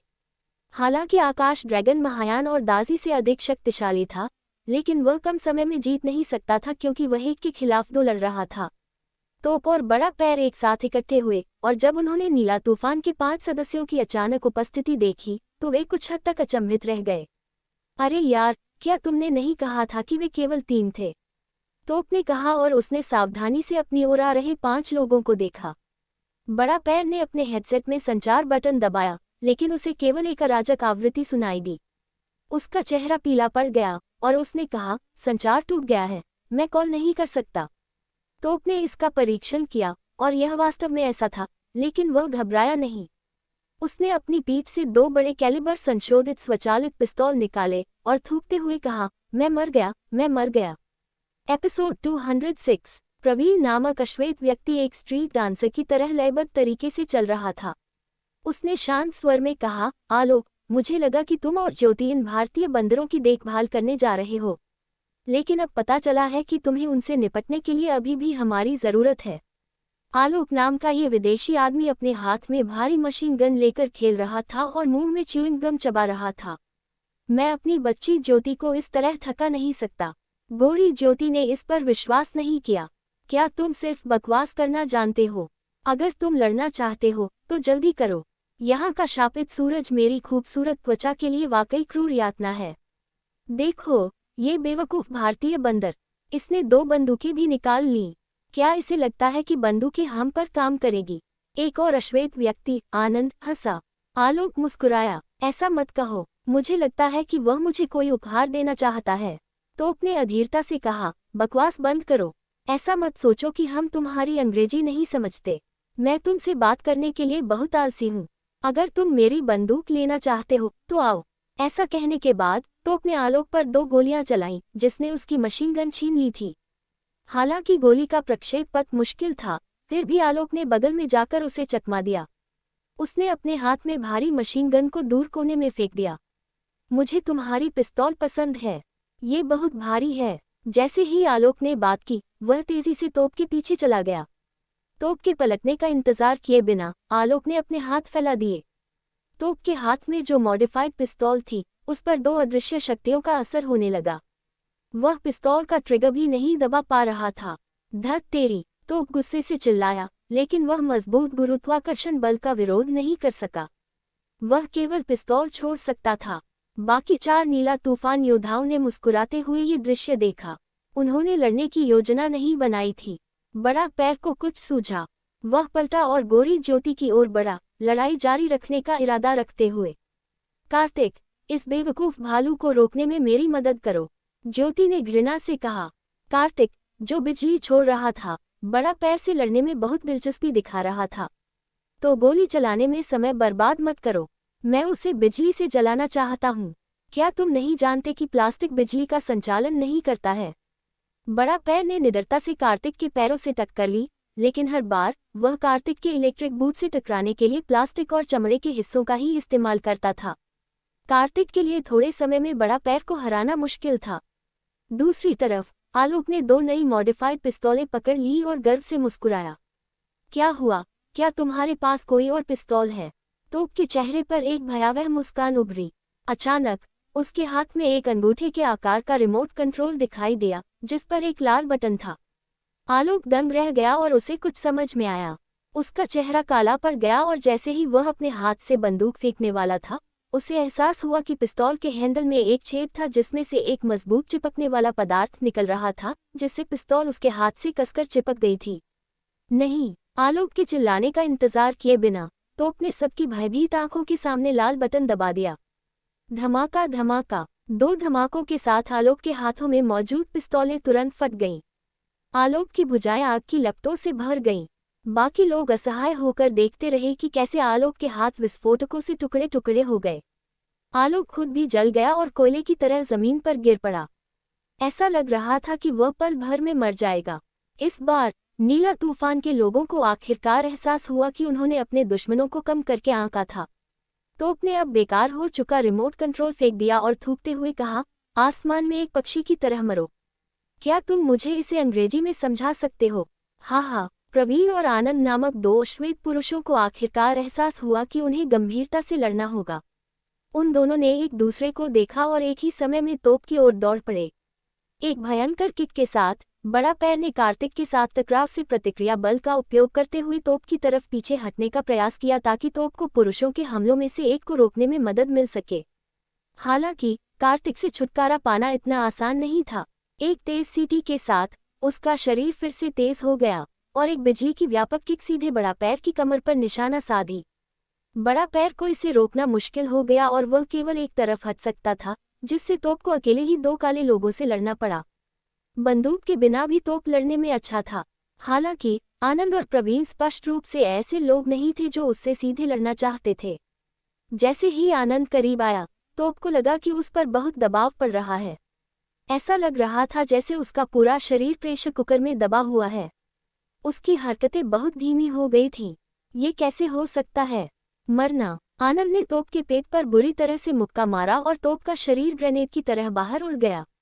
सावधान! वह आपके आसपास की हवा का घनत्व कम कर सकता है। तेजी से हमलों की एक श्रृंखला के बाद तेज हवा ने दासी को इस हद तक हरा दिया था कि वह मुश्किल से टिक पा रहा था। आखिरकार उसके पास दूसरों की परवाह करने का समय था। यह महसूस करते हुए कि तोप उड़ गई थी, उसने तुरंत चेतावनी दी। वायुमंडल की शक्ति बहुत ज्यादा थी। तोप के शरीर के चारों ओर हवा के घनत्व को कम करके कणों का घनत्व आसपास के क्षेत्र की तुलना में अपेक्षाकृत कम था। इस प्रकार वायुमंडल आनंद का सबसे बड़ा सहायक बन गया था। ये सभी दिशाओं से हाथों को धकेलने जैसा था। हर बार जब तोप आगे बढ़ता तो ऐसा लगता कि वह बर्फ की नाकाबंदी को तोड़ने की कोशिश कर रहा है। स्वाभाविक रूप से तोप के लिए समय पर प्रतिक्रिया करना मुश्किल था, हमला करना तो दूर की बात है। तोप के खड़े होने का इंतजार किए बिना ही प्रवीण उसके पास चला गया। प्रवीण ने तोप का कॉलर पकड़ा और उसे ऊपर उठा लिया। प्रवीण की लंबाई 2 मीटर से ज्यादा थी। हालांकि तोप तगड़ा था, लेकिन वह उससे एक साइज छोटा लग रहा था।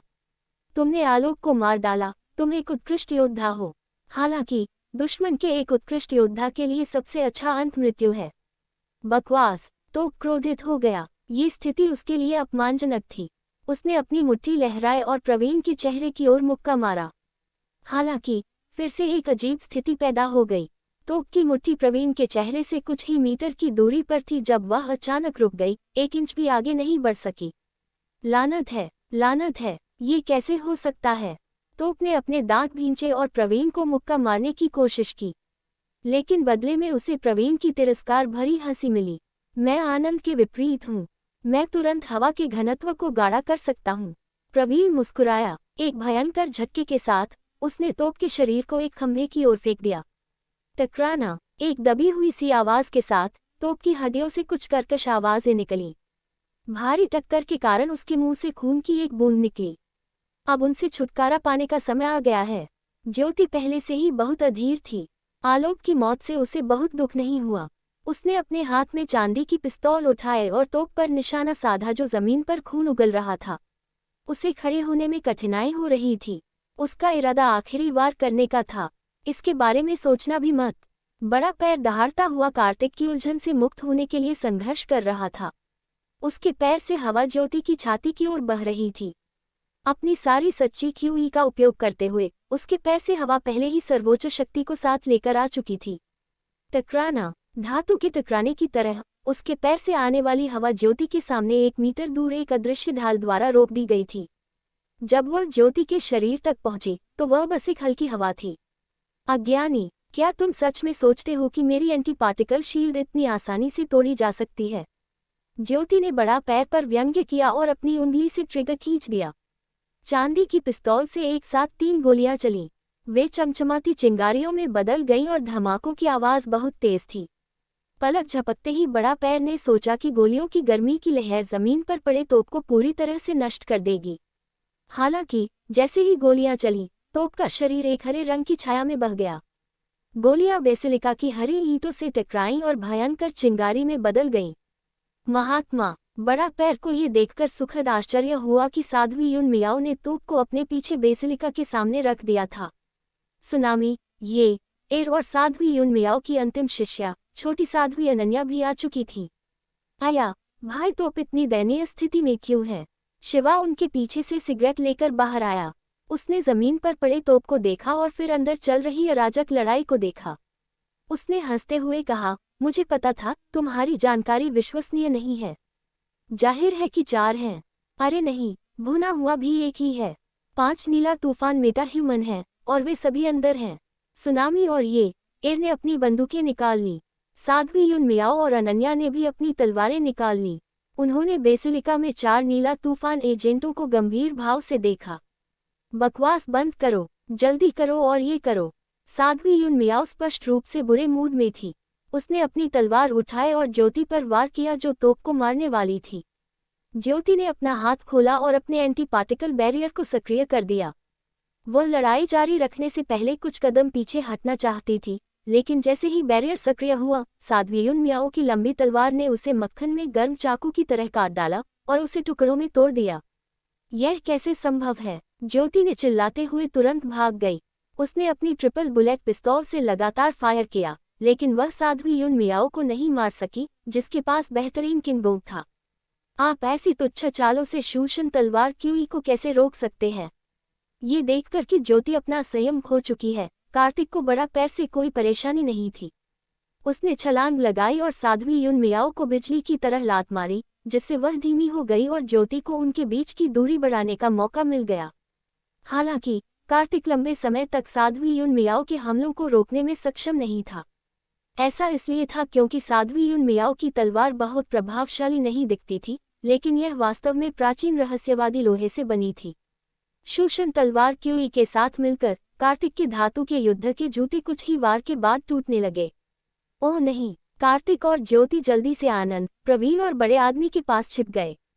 वे चारों एक साथ खड़े हो गए, जबकि विक्रम और तेज हवा 2 धर्म राजाओं से अलग हो गए और साध्वी युन मियाओ की तरफ चले गए। आकाश ड्रैगन ने पहले ही दोनों धर्म राजाओं को इस हद तक हरा दिया था कि वे खुद का बचाव नहीं कर सकते थे।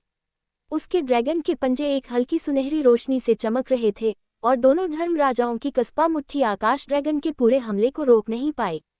दर्द से भरी 2 चीखों के साथ वे उड़ गए और बुद्ध की मूर्ति के नीचे गिर गए, ठीक गुरु दानचंद्र के बगल में, जो बिल्कुल भी नहीं हिले थे। इसके साथ ही आलोक की मृत्यु और साध्वी युन मियाओ के सीधे हमले के साथ युद्ध का रुख बदल गया। शिवा हॉल के दरवाजे पर अकेले बैठा था। अनन्या, जिसने अपनी तलवार निकाली थी, ने देखा कि शिवा हिल नहीं रहा था, इसलिए उसने स्पष्ट आवाज में पूछा, तुम ऊपर क्यों नहीं जा रहे हो? शिवा ने मुस्कुराते हुए कहा, तुम्हारी गुरु बहुत भयंकर है, मैं डर गया हूँ। अनन्या की आंखें अविश्वास से भर गईं। उसने नाक सिकोड़ते हुए कहा, काय? फिर वह दौड़कर अपनी गुरु के पास खड़ी हो गई। जब साध्वी युन मियाओ ने शिवा की बातें सुनी तो उसने तिरस्कार से उसकी ओर देखा। फिर उसने अपनी प्रिय शिष्या की ओर स्वीकृति से देखा। उसने गंभीरता से कहा, हमें उन कायरों की परवाह नहीं करनी है। अनन्या, तुम उन 2 काले शैतानों से निपटोगी, मैं उस महिला से निपटूंगी जो केवल बेतरतीब ढंग से गोली चलाना जानती है। उसे मारने के लिए मैंने तुम्हें सिखाई गई शूशन तलवार शैली का उपयोग करो। विक्रम, बड़ा पैर, तेज हवा, आप तीनों को बस आकाश ड्रैगन के साथ मिलकर दानचंद्र और शेष 2 धर्मराजाओं से निपटना है। हाँ, वीर ने जोश से चिल्लाकर कहा। रुको, विक्रम, जो साध्वी युन मियाओ के पास था, ने अचानक उसे रोक दिया। गंभीर भाव से उसने कहा, साध्वी, कुछ गड़बड़ है। क्या हुआ? साध्वी युन मियाओ ने भौहें सिकोड़कर पूछा। विक्रम ने दुश्मनों पर नजर डाली और साध्वी युन मियाओ के करीब गया। उसने अपनी आवाज कम करते हुए कहा, मुझे नहीं लगता कि हम अब और लड़ सकते हैं। साध्वी युन मियाओ की संदिग्ध अभिव्यक्ति तुरंत दर्द में बदल गई। उसकी आंखें गुस्से से चौड़ी हो गईं और वह अविश्वास में विक्रम को घूरने लगी। विक्रम पागलों की तरह हंसा। इससे पहले कि कोई प्रतिक्रिया कर पाता, वह पहले ही नीला तूफान की तरफ चला गया था। नीला तूफान के 4 एजेंटों की तरह उसने ड्रैगन समूह के सदस्यों को चंचल नजर से देखा। सभी के आश्चर्य के बीच उन्होंने देखा कि साध्वी युन मियाओ की कमर के पास एक छोटा खंजर था। खंजर की नोक पहले ही उसके शरीर में धंस चुकी थी। ताजे खून ने उसके हरे ताओवादी वस्त्र को लाल रंग में रंग दिया। वास्तव में ये पहले से ही काला हो चुका था। एपिसोड 207। अभी कुछ समय पहले ही वे लड़ाई में आगे चल रहे थे, लेकिन अचानक घटी घटनाओं ने सभी को स्तब्ध कर दिया। गुरु, अनन्या सबसे पहले चिल्लाई। उसने साध्वी युन मियाओ के लंगड़े शरीर को पकड़ लिया और उसकी आंखों से आंसू बहने लगे। छोटी साध्वी ने अपनी गुरु को दुख में गले लगाया और अपने हाथ में रखी तलवार फेंक दी। उसे यकीन नहीं हो रहा था कि अभी क्या हुआ था। साध्वी युन मियाओ का चेहरा खून की कमी से पीला पड़ गया। दर्द से उसका चेहरा विकृत हो गया और उसने कर्कश स्वर में कहा, अनन्या, गुरु अभी ठीक रहेंगी। उनके खंजर में जहर अभी दबाया जा सकता है। तुम्हें और बाकी लोगों को पहले दुश्मन और उस बेशर्म गद्दार को मारना चाहिए। गुरु, क्या आप ठीक हैं? मैं आपको मारक दवा लाने के लिए भेजती हूँ। मारक दवा तंबू में है, अनन्या ने रोते हुए कहा। मेरी बात सुनो, अनन्या, तलवार उठाओ और गुरु को निराश मत करो, साध्वी युन मियाओ ने अपने दांत पीसते हुए कहा। उसकी आंखें लाल हो गई थी। हालांकि अनन्या अभी भी जवान थी। उसने कभी अपनी गुरु को चोटिल होते नहीं देखा था। अब जबकि साध्वी युन मियाओ गिर चुकी थी, तो वह अब भी लड़ने के मूड में कैसे हो सकती थी? सभी लोग विक्रम को घूर रहे थे, जो अब नीला तूफान की तरफ खड़ा था। विक्रम, तुम कमीने, अपने देश के साथ विश्वासघात करने की तुम्हारी हिम्मत कैसे हुई? युवा तेज हवा ने शाप दिया। हमने तुम पर भरोसा किया, लेकिन तुम देशद्रोही हो। सुनामी, एयर और बाकी लोगों ने अविश्वास में विक्रम को देखा। विक्रम ने धाराप्रवाह अंग्रेजी में कहा, सबसे पहले आप धोखा खा गए। मुझ पर भरोसा करने का मतलब केवल यह है कि आप मुझसे कमतर हैं। दूसरा, मैं हमेशा से नीला तूफान का सदस्य रहा हूँ। हालांकि मैं यहाँ पैदा हुआ हूँ, लेकिन मेरा दिल हमेशा अमेरिका से जुड़ा रहा है। वे मुझे और मेरे परिवार को बेहतर जीवन दे सकते हैं। केवल बेवकूफ़ और बेकार लोग ही ऐसे अंधेरे, अज्ञानी और पिछड़े देश के लिए काम करेंगे। तुम मुझसे नफरत कर सकते हो, लेकिन ये सिर्फ तुम्हारी दयनीय भावनाएं हैं। मुझे इसकी बिल्कुल भी परवाह नहीं है। विक्रम, आपने सही कहा। मुख्यालय इस योजना से बहुत संतुष्ट है, ज्योति ने प्रशंसा की।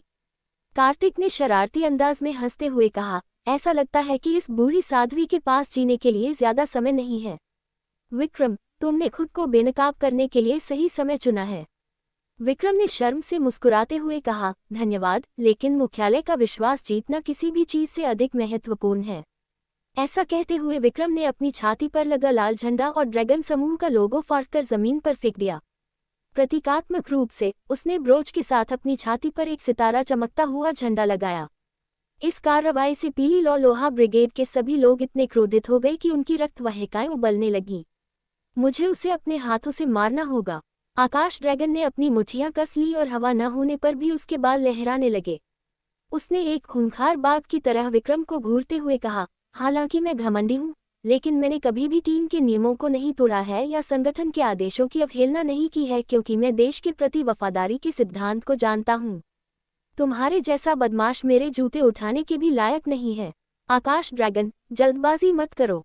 साध्वी युन मियाओ बुरी तरह घायल हो गई है और युवा अनन्या ने अपनी तलवार छोड़ दी है। भले ही सुनामी और ये एर उनमें से किसी एक से एक साथ लड़ें, हमारे पास जीतने का कोई मौका नहीं है। बड़ा पैर ने धीमी आवाज में कहा। धत तेरी, रात के भेड़िए कहाँ हैं? आकाश ड्रैगन दहाड़ा। विक्रम हंसा और बोला, रात का भेड़िया? क्या तुम अब भी नहीं समझे? मैंने रात के भेड़िए को चट्टान पर निशाना साधने के लिए आदेश का इंतजार करने की व्यवस्था की ताकि वह भाग न ले। इस तरह आपको एक सहायक की कमी होगी। रात का भेड़िया एक स्नाइपर है जो पूरी तरह से आदेशों का पालन करता है। अगर मैं उसे आदेश नहीं देता तो वह अपनी स्नाइपिंग पोस्ट नहीं छोड़ेगा, भले ही वह कुंडलित ड्रैगन परिसर को जलता हुआ देख ले। इस खबर से निस्संदेह घटनास्थल पर स्थिति और खराब हो गई। इस समय गुरु दानचंद्र, जिन्होंने कोई कदम नहीं उठाया था, अचानक उठ खड़े हुए। उनकी वृद्ध आंखें चमक उठी जब उन्होंने अपनी नज़र पीली लोहा ब्रिगेड के सदस्यों पर घुमाई और कहा, ठीक है, परिणाम तय हो गया है। दानदाताओं, आपको अब और प्रतिरोध करने की जरूरत नहीं है। ये बूढ़ा लामा आपको हमारे बुद्ध से मिलने के लिए पश्चिमी स्वर्ग में भेजेगा। पफट, तुम्हारे जैसा नीच लामा बुद्ध से जुड़ने लायक नहीं है। आकाश ड्रैगन ने बेशर्मी से कहा। गुरु दानचंद्र ने अपनी हथेलियां एक साथ रखी और कहा, परोपकारी आकाश ड्रैगन, इस बार इस बूढ़े लामा के कार्य बौद्ध धर्म की समृद्धि के लिए हैं। परोपकारी आकाश ड्रैगन और अन्य लोगों ने बलपूर्वक हस्तक्षेप किया है और बौद्ध धर्म के महान उद्देश्य को नष्ट कर दिया है। इस बूढ़े लामा के पास बुद्ध की छुरी लहराने के अलावा कोई विकल्प नहीं है। क्षितिगर्भ बोधिसत्व दुष्ट आत्माओं को मुक्ति दिलाने के लिए नरक में है। मैं, दानचंद्र, क्षितिगर्भ बोधिसत्व जितना अच्छा नहीं हूँ, लेकिन मैं अभी भी जीवित रहते हुए विदेशों में तांत्रिक बौद्ध धर्म का प्रचार करूंगा। यदि कोई जबरदस्ती हस्तक्षेप करेगा तो ये बूढ़ा लामा दया नहीं करेगा। ये सब बकवास है। आकाश ड्रैगन अब और बर्दाश्त नहीं कर सका। उसने हरी ईंटों के फर्श पर पैर पटक दिया, जिससे एक बड़ा गड्ढा बन गया। उसका ड्रैगन पंजा एक सुनहरी किरण की तरह था जो दानचंद्र की ओर झपटा। दानचंद्र बूढ़ा दिख रहा था, लेकिन उसका शरीर बेहद फुर्तीला था। वह एक तरफ मुड़ा और अपना ड्रैगन पंजा भी उठाया। आकाश ड्रैगन के पंजे से टकराया। कुलपति बोधिधर्म ने जो कुछ भी पारित किया है, वह केवल शाओलिन में ही नहीं बचा है। यह 1000 साल की विरासत भी है और एक आदर्श मार्शल आर्ट है। मेरे पश्चिमी क्षेत्र के ड्रैगन पंजे का मुकाबला परोपकारी आकाश ड्रैगन के शाओलिन ड्रैगन पंजे से नहीं हो सकता। जब गुरु दानचंद्र ने बोलना समाप्त किया तो उन्होंने आकाश ड्रैगन के साथ 10 से अधिक वार किए। भले ही आकाश ड्रैगन में मज्जा सफाई की शक्तिशाली आंतरिक शक्ति थी, लेकिन वह दानचंद्र के ड्रैगन पंजे को हिला नहीं सका जिसे दशकों से विकसित किया गया था। दानचंद्र का ड्रैगन पंजा शक्तिशाली और बलशाली था, जिसने आकाश ड्रैगन को पीछे हटने पर मजबूर कर दिया। आकाश ड्रैगन कुछ कदम पीछे हटा। अचानक उसे सीने में जकड़न महसूस हुई। उसके बाद उल्टी जैसा एहसास हुआ जिससे उसे उल्टी जैसा महसूस होने लगा। उसका शरीर ठंडा पड़ गया और उसका दिल कांप उठा। आकाश ड्रैगन सदमे में चिल्लाया, घृणित लामा, तुमने मुझे जहर दिया। जब आकाश ड्रैगन ने बोलना समाप्त किया तो ड्रैगन समूह की तेज हवा और बड़ा पैर को भी मिचली और चक्कर आने लगे। अपने सदमे में उन्हें अंततः एहसास हुआ कि उन्हें जहर दिया गया था। गुरु दानचंद्र और शेष 2 धर्म राजाओं, दासी और दबाव ने अपनी हथेलियां एक साथ रखी और बुद्ध के नाम का जाप किया। अमिताभ, परोपकारी, आप सभी लोग गहन आंतरिक शक्ति वाले लोग हैं। ये पश्चिमी क्षेत्र शैतान के जाल के पत्ते की धूपबत्ती उच्च मार्शल आर्ट कौशल वाले लोगों के लिए उपयुक्त है।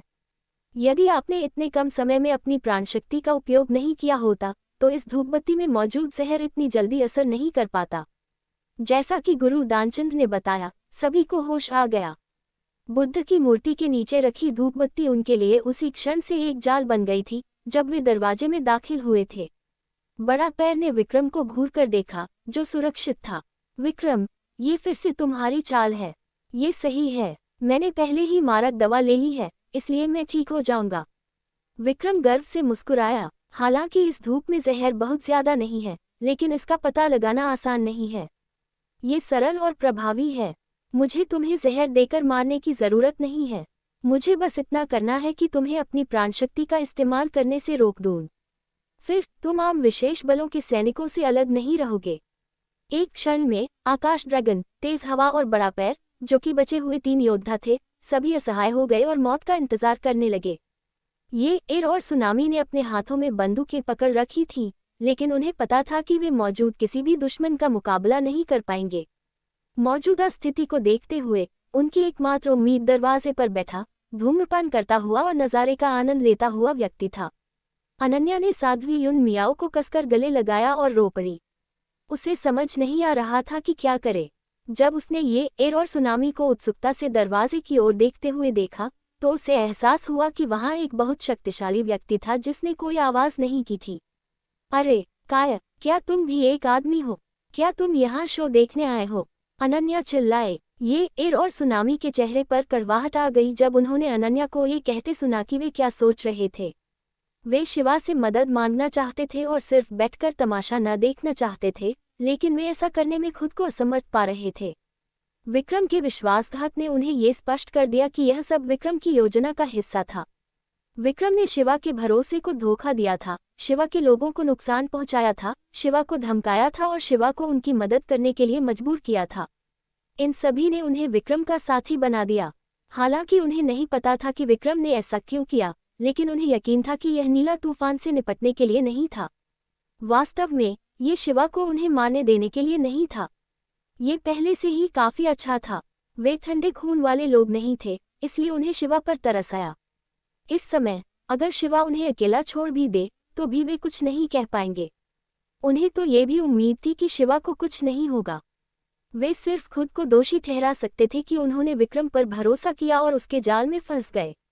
शिवा ने अपनी सिगरेट आधी पी ली थी जब उसने अनन्या की चीखें सुनी। उसने अपने होंठ चटकाए, सिगरेट का बद जमीन पर फेंका और धीरे धीरे खड़े होने से पहले उस पर पैर रखा।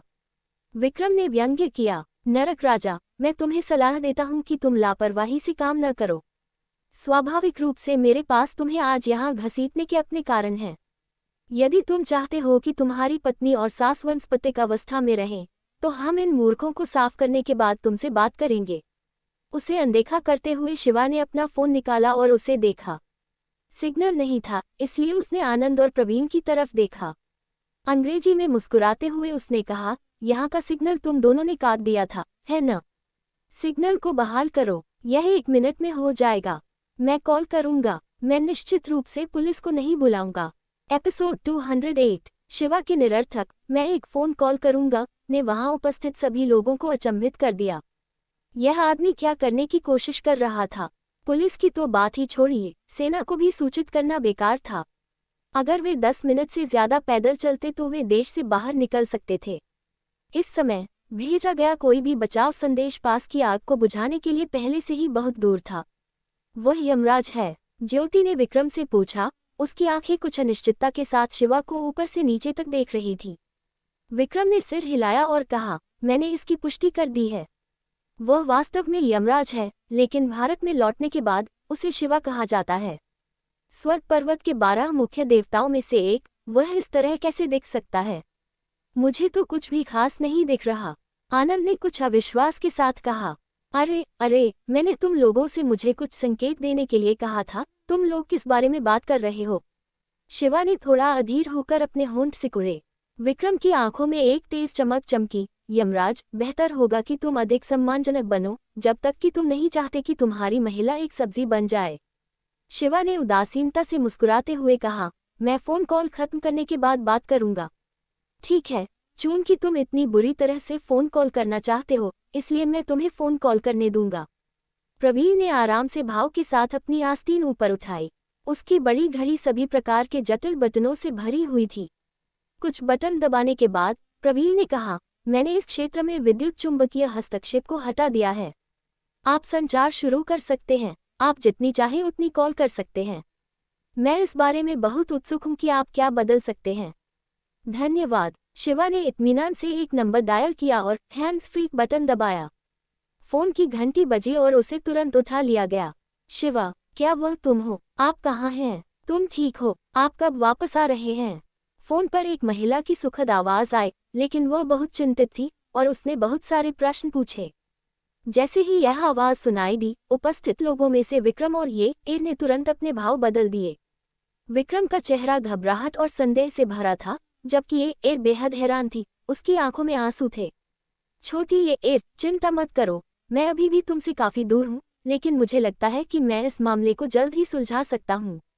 तुम बस आज्ञाकारी ढंग से खाना खाओ, आज्ञाकारी ढंग से सोओ और मेरे वापस आने का इंतजार करो। लाइन के दूसरे छोर पर माया थी। माया ने जवाब दिया। शिवा के ठीक होने की पुष्टि करने के बाद उसे भी राहत महसूस हुई। तो सावधान रहना, मैं तुम्हारी माँ के साथ तुम्हारे वापस आने का इंतजार करूंगी। मेरी माँ भी चिंतित है, मुझे उसे बताना है कि तुम ठीक हो। हाँ हाँ, सास से कहो कि चिंता न करें, जब मैं वापस जाऊंगा तो उनके लिए कुछ याक का मांस लाऊंगा। शिवा ने मजाक में कहा, जैसे कि आसपास कोई और नहीं था। तुम बहुत परेशान कर रहे हो, मैं फोन रख रही हूँ, जल्दी वापस आओ। उसके बाद माया ने फोन रख दिया। ये पुष्टि करने के बाद कि दूसरी तरफ वाला व्यक्ति वास्तव में माया था, विक्रम का चेहरा पीला पड़ गया। उसे कुछ भी पता नहीं था कि क्या हो रहा था। वह कैसे जाग गई? विक्रम के हाव भाव देखकर ज्योति और नीला तूफान के अन्य सदस्यों ने पूछा, विक्रम क्या हुआ? वह महिला कौन है? विक्रम ने भौहें सिकोड़ी और गुरु दानचंद्र से पूछा, जीवित बुद्ध दानचंद्र, क्या आपने गलत दवा दी है? यह असंभव है। गुरु दानचंद्र भी हैरान थे।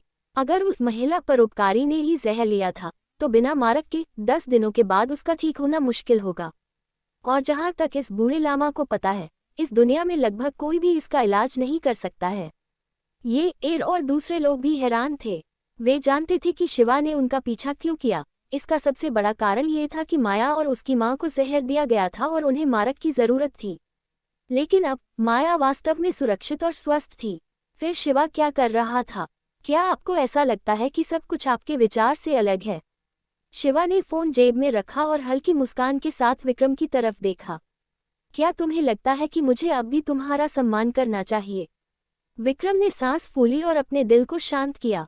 ये पुष्टि करने के बाद कि उसके पक्ष को अभी भी संख्या में पूर्ण लाभ था और दूसरे पक्ष को अकेले शिवा कहा जा सकता था, वह बहुत डर नहीं रहा था। नरक राजा, भले ही आपकी महिला ठीक हो, लेकिन आज हम 8 लोगों से भागने के बारे में मत सोचो। विक्रम, क्या तुमने उसे धमकाने के लिए जो सौदेबाजी की थी, उसका असर खत्म हो गया? ज्योति समझ गई और उसने पूछा। विक्रम ने सिर हिलाया, लेकिन इससे कोई फर्क नहीं पड़ता। अब जब नतीजा तय हो चुका है, तो वह अकेले कुछ नहीं बदल सकता। आप सही कह रहे हैं, हमने शुरू में उसके साथ लड़ने की योजना बनाई थी। अब जब 8 बनाम 1 की बात हो गई है, तो इसमें कुछ भी गलत नहीं है, प्रवीण ने कहा। शिवा मुस्कुराए बिना नहीं रह सका। चाहे आप कुछ भी कहें, मुझे अभी भी समझ नहीं आ रहा है कि आप लोग मुझे इस मामले में क्यों घसीटना चाहते हैं। तुम्हें मूर्ख बनने की जरूरत नहीं है। असल में तुम किसी से भी बेहतर जानते हो कि हम क्या चाहते हैं। विक्रम ने शैतानी मुस्कान दी। अगर आप मुझे बता दें तो बेहतर होगा, शिवा ने अपना सिर हिलाते हुए कहा। देव पत्थर, हमें देव पत्थर चाहिए, विक्रम चिल्लाया। देव पत्थर का जिक्र आते ही नीला तूफान के लोगों, यहाँ तक कि गुरु दानचंद्र की आंखों में एक कट्टरता भरी नजर आ गई। उन्होंने लालच भरी नजरों से शिवा को देखा। पीली और लोहा ब्रिगेड के लोग हैरानी से शिवा को देखने लगे। ऐसा लग रहा था कि उन्हें देव पत्थर के बारे में कुछ पता था, लेकिन उन्हें नहीं पता था कि यह शिवा के हाथों में था। शिवा ने परेशान होकर अपने बालों को छुआ। तुम लोग उन जापानी लोगों की तरह क्यों हो, जो हमेशा यही सोचते रहते हो कि देव पत्थर मेरे हाथों में है? हालांकि कुछ साल पहले पुराने शून्य के विनाश के बाद से देव पत्थर के बारे में कोई खबर नहीं है, लेकिन उस घटना पर शोध करने वाले किसी भी व्यक्ति के लिए यह मानना मुश्किल नहीं है कि देव पत्थर आपके हाथों में है। केवल आप, जो देव पत्थर के बारे में सबसे अधिक जानते हैं, ही जानते होंगे कि इसे कैसे संरक्षित किया जाए, विक्रम ने कहा। कार्तिक ने शरारती अंदाज में हंसते हुए कहा, विक्रम, मुझे उम्मीद नहीं थी कि तुम बुद्ध की मूर्ति के अलावा देव पत्थर वापस अमेरिका ले जाओगे। लगता है तुम भारत छोड़ने से पहले और पुण्य कमाना चाहते हो। विक्रम ने गर्व भरी मुस्कान के साथ कहा, यह नीला तूफान के प्रति मेरी वफादारी है और मेरी क्षमताओं का मूर्त रूप भी है। मैं इस बात से इनकार नहीं कर सकती कि मैं तुम्हारी और भी ज्यादा प्रशंसा करती हूँ, विक्रम। ज्योति ने हंसते हुए कहा, यमराज, यह 8 बनाम 1 है। तुम्हारे जीतने की कोई उम्मीद नहीं है। मैं तुम्हें सलाह देती हूँ कि तुम देव पत्थर सौंप दो। अगर ये तुम्हारे हाथ में नहीं है तो हमारे पास कहीं भी जाकर इसे तुम्हारे लिए लाने का समय है। शिवा ने अपनी कोट की जेब से एक छोटी सी दवा की बोतल निकाली। वह ये ईर की ओर मुड़ा और बोला, इसे मेरे लिए पकड़ो, मैं इसे बाद में लेना चाहता हूँ। यह क्या है? पूछने की कोई ज़रूरत नहीं है, बस इसे सुरक्षित रखें। मुझे डर है कि मैं गलती से इसे तोड़ दूंगा। शिवा ने दवा की बोतल को भ्रमित ये ईर के हाथों में थमा दिया और गुरु दानचंद, विक्रम और नीला तूफान के बाकी लोगों की ओर मुड़ गया। उसने कहा, कल रात से कुछ हिस्सा है जो मैंने विक्रम को नहीं बताया है, क्योंकि ऐसी कई चीज़ें थीं जो मुझे समझ में नहीं आईं, इसलिए मैंने इसे अपने तक ही सीमित रखा। मैं अब आपको बता सकता हूँ। विक्रम को पता नहीं था कि ऐसा क्यों हुआ, लेकिन उसे अपनी रीढ़ की हड्डी में ठंडक महसूस हुई। उसने शिवा को घूरते हुए उलझन में पूछा, क्या है? मुझे सबसे ज्यादा नफरत धमकी मिलने से है। जैसे ही उसने बोलना समाप्त किया, शिवा का रूप बिजली के बोल्ट की तरह चमक उठा। उसने अपने पीछे कुछ छवियां छोड़ी और विक्रम पर हमला कर दिया। विक्रम पहले से ही तैयार था, लेकिन फिर भी वह इस भयानक गति से चौंक गया। वह मुश्किल से समझ पाया कि कोई उसका गला पकड़ने वाला था। मुझे नीची नज़र से मत देखो। विक्रम ने शिवा के हमले को रोकने के प्रयास में अपने हाथ ऊपर उठाए। अप्रत्याशित रूप से जैसे ही उसके हाथ शिवा के बड़े हाथों से छुए, उसकी बाहों की हड्डियां अंडे के छिलके की तरह नाजुक हो गईं, जो हल्के से स्पर्श से टूट गईं। आउच! विक्रम ने एक भयानक चीख निकाली। उसके दोनों हाथ 90 डिग्री पर टूट गए थे और शिवा के एक हाथ ने विक्रम की गर्दन पकड़ ली थी। हर कोई इस दृश्य को देखकर हैरान था, समय पर प्रतिक्रिया करने में असमर्थ था। नीला तूफान के 4 लोगों ने पहली बात जो सोची, वह विक्रम की मदद करने के बारे में नहीं थी, बल्कि अवचेतन रूप से 3 कदम पीछे हटना और शिवा को घबराहट से देखना था। शिवा ने एक हाथ से विक्रम को उठाया। विक्रम ठीक से सांस नहीं ले पा रहा था। उसका चेहरा सूअर के जिगर की तरह लाल हो गया था। उसकी 2 टूटी भुजाओं की टूटी हड्डियां उसे मरने के लिए मजबूर कर रही थीं। वह बेहोश होना चाहता था, लेकिन दर्द उसे जगा देता। मैं तुम्हें एक रहस्य बताता हूँ। शिवा ने अपना सिर नीचे करते हुए एक हाथ से टूटी हुई ब्लेड उठाई। मंद मंद मुस्कुराते हुए उसने कहा, जिस क्षण से तुमने मुझे जहर देकर मुझे काम करने के लिए धमकाया, मुझे पहले से ही संदेह था कि यह तुम्हारी ही बनाई हुई योजना थी। क्योंकि अगर यह पीली लोहा ब्रिगेड का नेता होता, तो वे निश्चित रूप से बहुत स्पष्ट होते कि मुझे सबसे ज्यादा धमकी से नफरत है। इसे मेरा उल्टा पैमाना कहा जा सकता है, और वे तुम्हारी तरह मेरी ताकत को हल्के में नहीं लेंगे।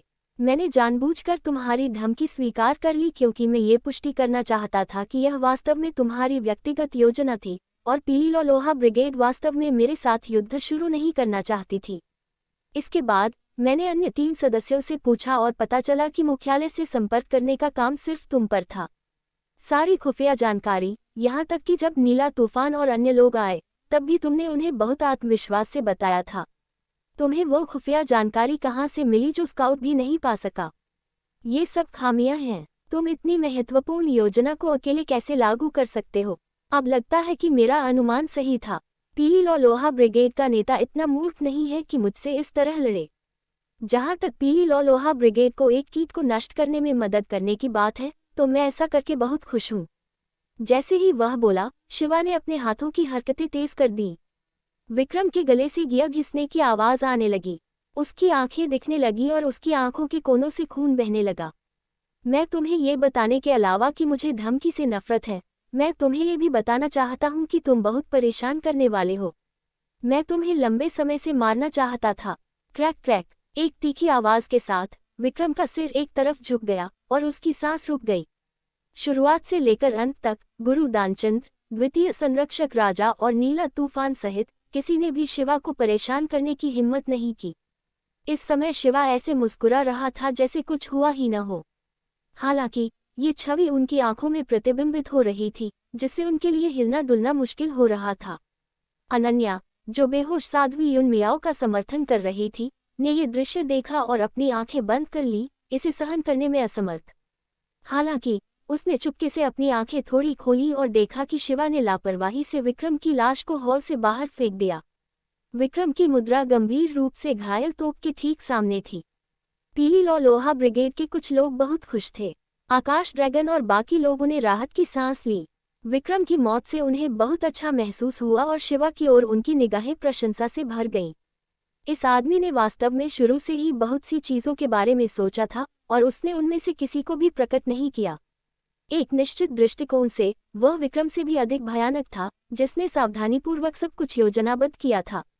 शिवा ने पीछे मुड़कर उन्हें देखा और मुस्कुराया। मेरी तरफ ऐसे मत देखो, तुम लोग साफ साफ नहीं देख सकते, इसलिए तुम्हारे साथ धोखा होना स्वाभाविक है। मैं बदला लेने वाला व्यक्ति हूँ। भले ही तुम लोग अनजाने में विक्रम के सहायक बन गए हो, फिर भी मुझे तुम लोगों को बेहतर महसूस कराने के लिए थोड़ा कष्ट सहना होगा। देखो, साध्वी युन मियाओ, जो हमेशा मेरे खिलाफ जाती है, सबसे ज्यादा घायल है। हाँ, लेकिन चिंता मत करो, तुम लोग नहीं मरोगे, केवल विक्रम ही मरेगा। आकाश ड्रैगन और बाकी लोग कड़वी मुस्कान के साथ मुस्कुराए। कोई आश्चर्य नहीं कि वह दरवाजे पर बैठकर तमाशा देख रहा था। उसने जानबूझकर उन्हें घायल होने दिया था। ठीक है, अब तुम्हारी बारी है। शिवा ने पीछे मुड़कर गुरु दानचंद्र को देखा। एक दुष्ट मुस्कान के साथ उसने कहा, लामा, बुद्ध की मूर्ति सौंप दो और आज्ञाकारी होकर जेल जाओ। हर दिन पठार पर रहना उबाऊ है। तुम्हें कोई साध्वी या ताओवादी साध्वी नहीं मिल सकती। मैं तुम्हारे लिए मैदानी इलाकों में एक जेल की कोठरी चुनूंगा। कौन जानता है, शायद तुम्हें वहां कुछ किस्मत मिले। इन दिनों बहुत से नकली साध्वियां हैं। दानचंद्र, बुद्ध की मूर्ति मत सौंपो। वह सिर्फ एक व्यक्ति है और हमारे पास 7 लोग हैं। अगर विक्रम मारा भी जाता है तो उसकी ताकत हमारी ताकत से कैसे तुलना की जा सकती है। अगर हम साथ मिलकर काम करें तो हमें उससे डरने की जरूरत नहीं पड़ेगी। यह ज्यादा से ज्यादा देव पत्थर पाने का सबसे अच्छा मौका है। हम इसे जाने नहीं दे सकते। कार्तिक चिल्लाया। दानचंद्र की सफेद भौहें गहरी सिकुड़ी हुई थीं। अपनी हथेलियां जोड़ते हुए उसने कहा, परोपकारी नरक राजा, अकेले मौजूदा स्थिति को बदलना मुश्किल है। कृपया इस बूढ़े लामा को उनसे हाथ मिलाने और आपसे सलाह मांगने के लिए मजबूर न करें। शिवा की मुस्कान धीरे धीरे ठंडी हो गई और उसकी आंखें धुंधली हो गईं। आह भरते हुए उसकी आवाज खोखली लग रही थी। तुम लोग समझ नहीं रहे हो। एक व्यक्ति वास्तव में वर्तमान स्थिति को नहीं बदल सकता, लेकिन मैं इंसान नहीं हूँ, मैं देवता हूँ। एपिसोड 209। जैसे ही शिवा ने बोलना समाप्त किया, उसके चारों ओर एक अदृश्य चक्रवात सा बनने लगा। हॉल की हरी ईंटों से धूल उड़ने लगी।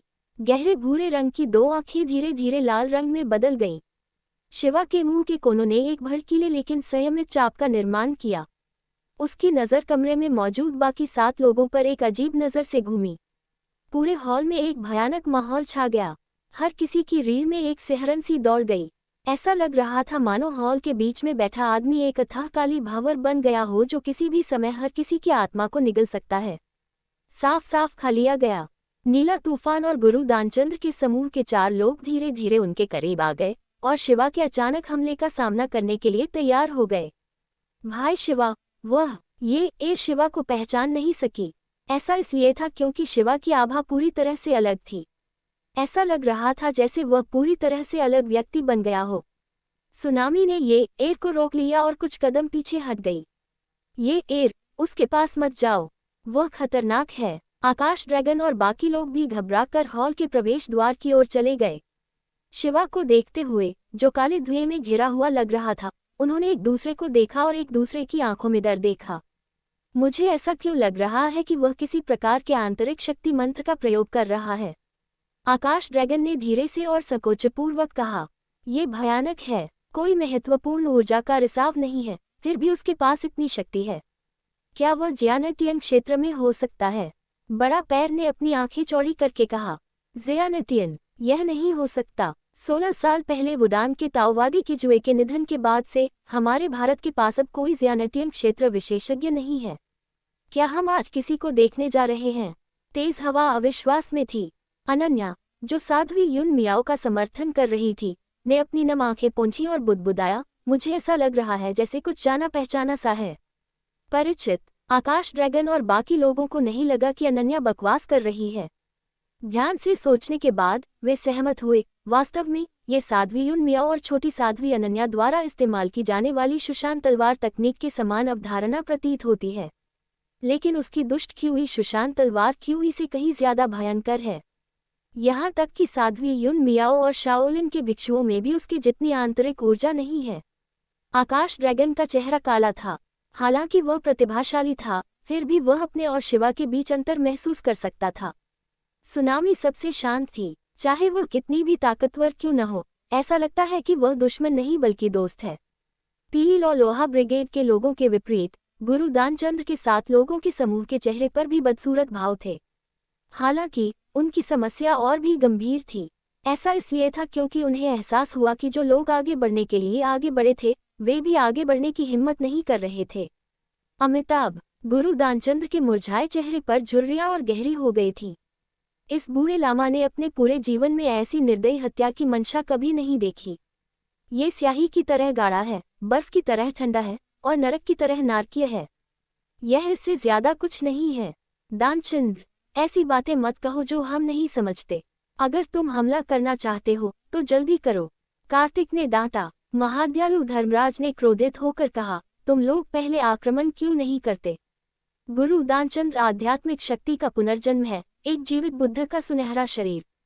आप खुद को खतरे में कैसे डाल सकते हैं? साधु, क्या तुम हमसे झगड़ने की कोशिश कर रहे हो? आनंद चिल्लाया। इससे पहले कि दोनों पक्ष कुछ और कह पाते, शिवा, जो उन्हें काफी देर से देख रहा था, अधीर हो रहा था। उसने सांस छोड़ते हुए कहा, चूंकि तुम लोग कोई कदम नहीं उठाने वाले हो, इसलिए मैं ये करूंगा। हालांकि एक एक करके उनसे निपटने में ज्यादा समय लगेगा, लेकिन यह संभव नहीं है। यमराज, स्पेशल इफेक्ट्स बनाना बंद करो, हम इस काम में तुमसे बेहतर हैं। आनंद, जो अंततः दबाव को और नहीं झेल पाया, ने एक चाल चलने का फैसला किया। उसने एक हाथ खोला और दूसरे हाथ से एक तेज सैन्य चाकू निकाला। नजदीकी लड़ाई में शीर्ष श्रेणी के एजेंट आदतन आग्नेयास्त्रों का उपयोग करना छोड़ देते हैं और प्रत्यक्ष ठंडे हथियारों का उपयोग करते हैं।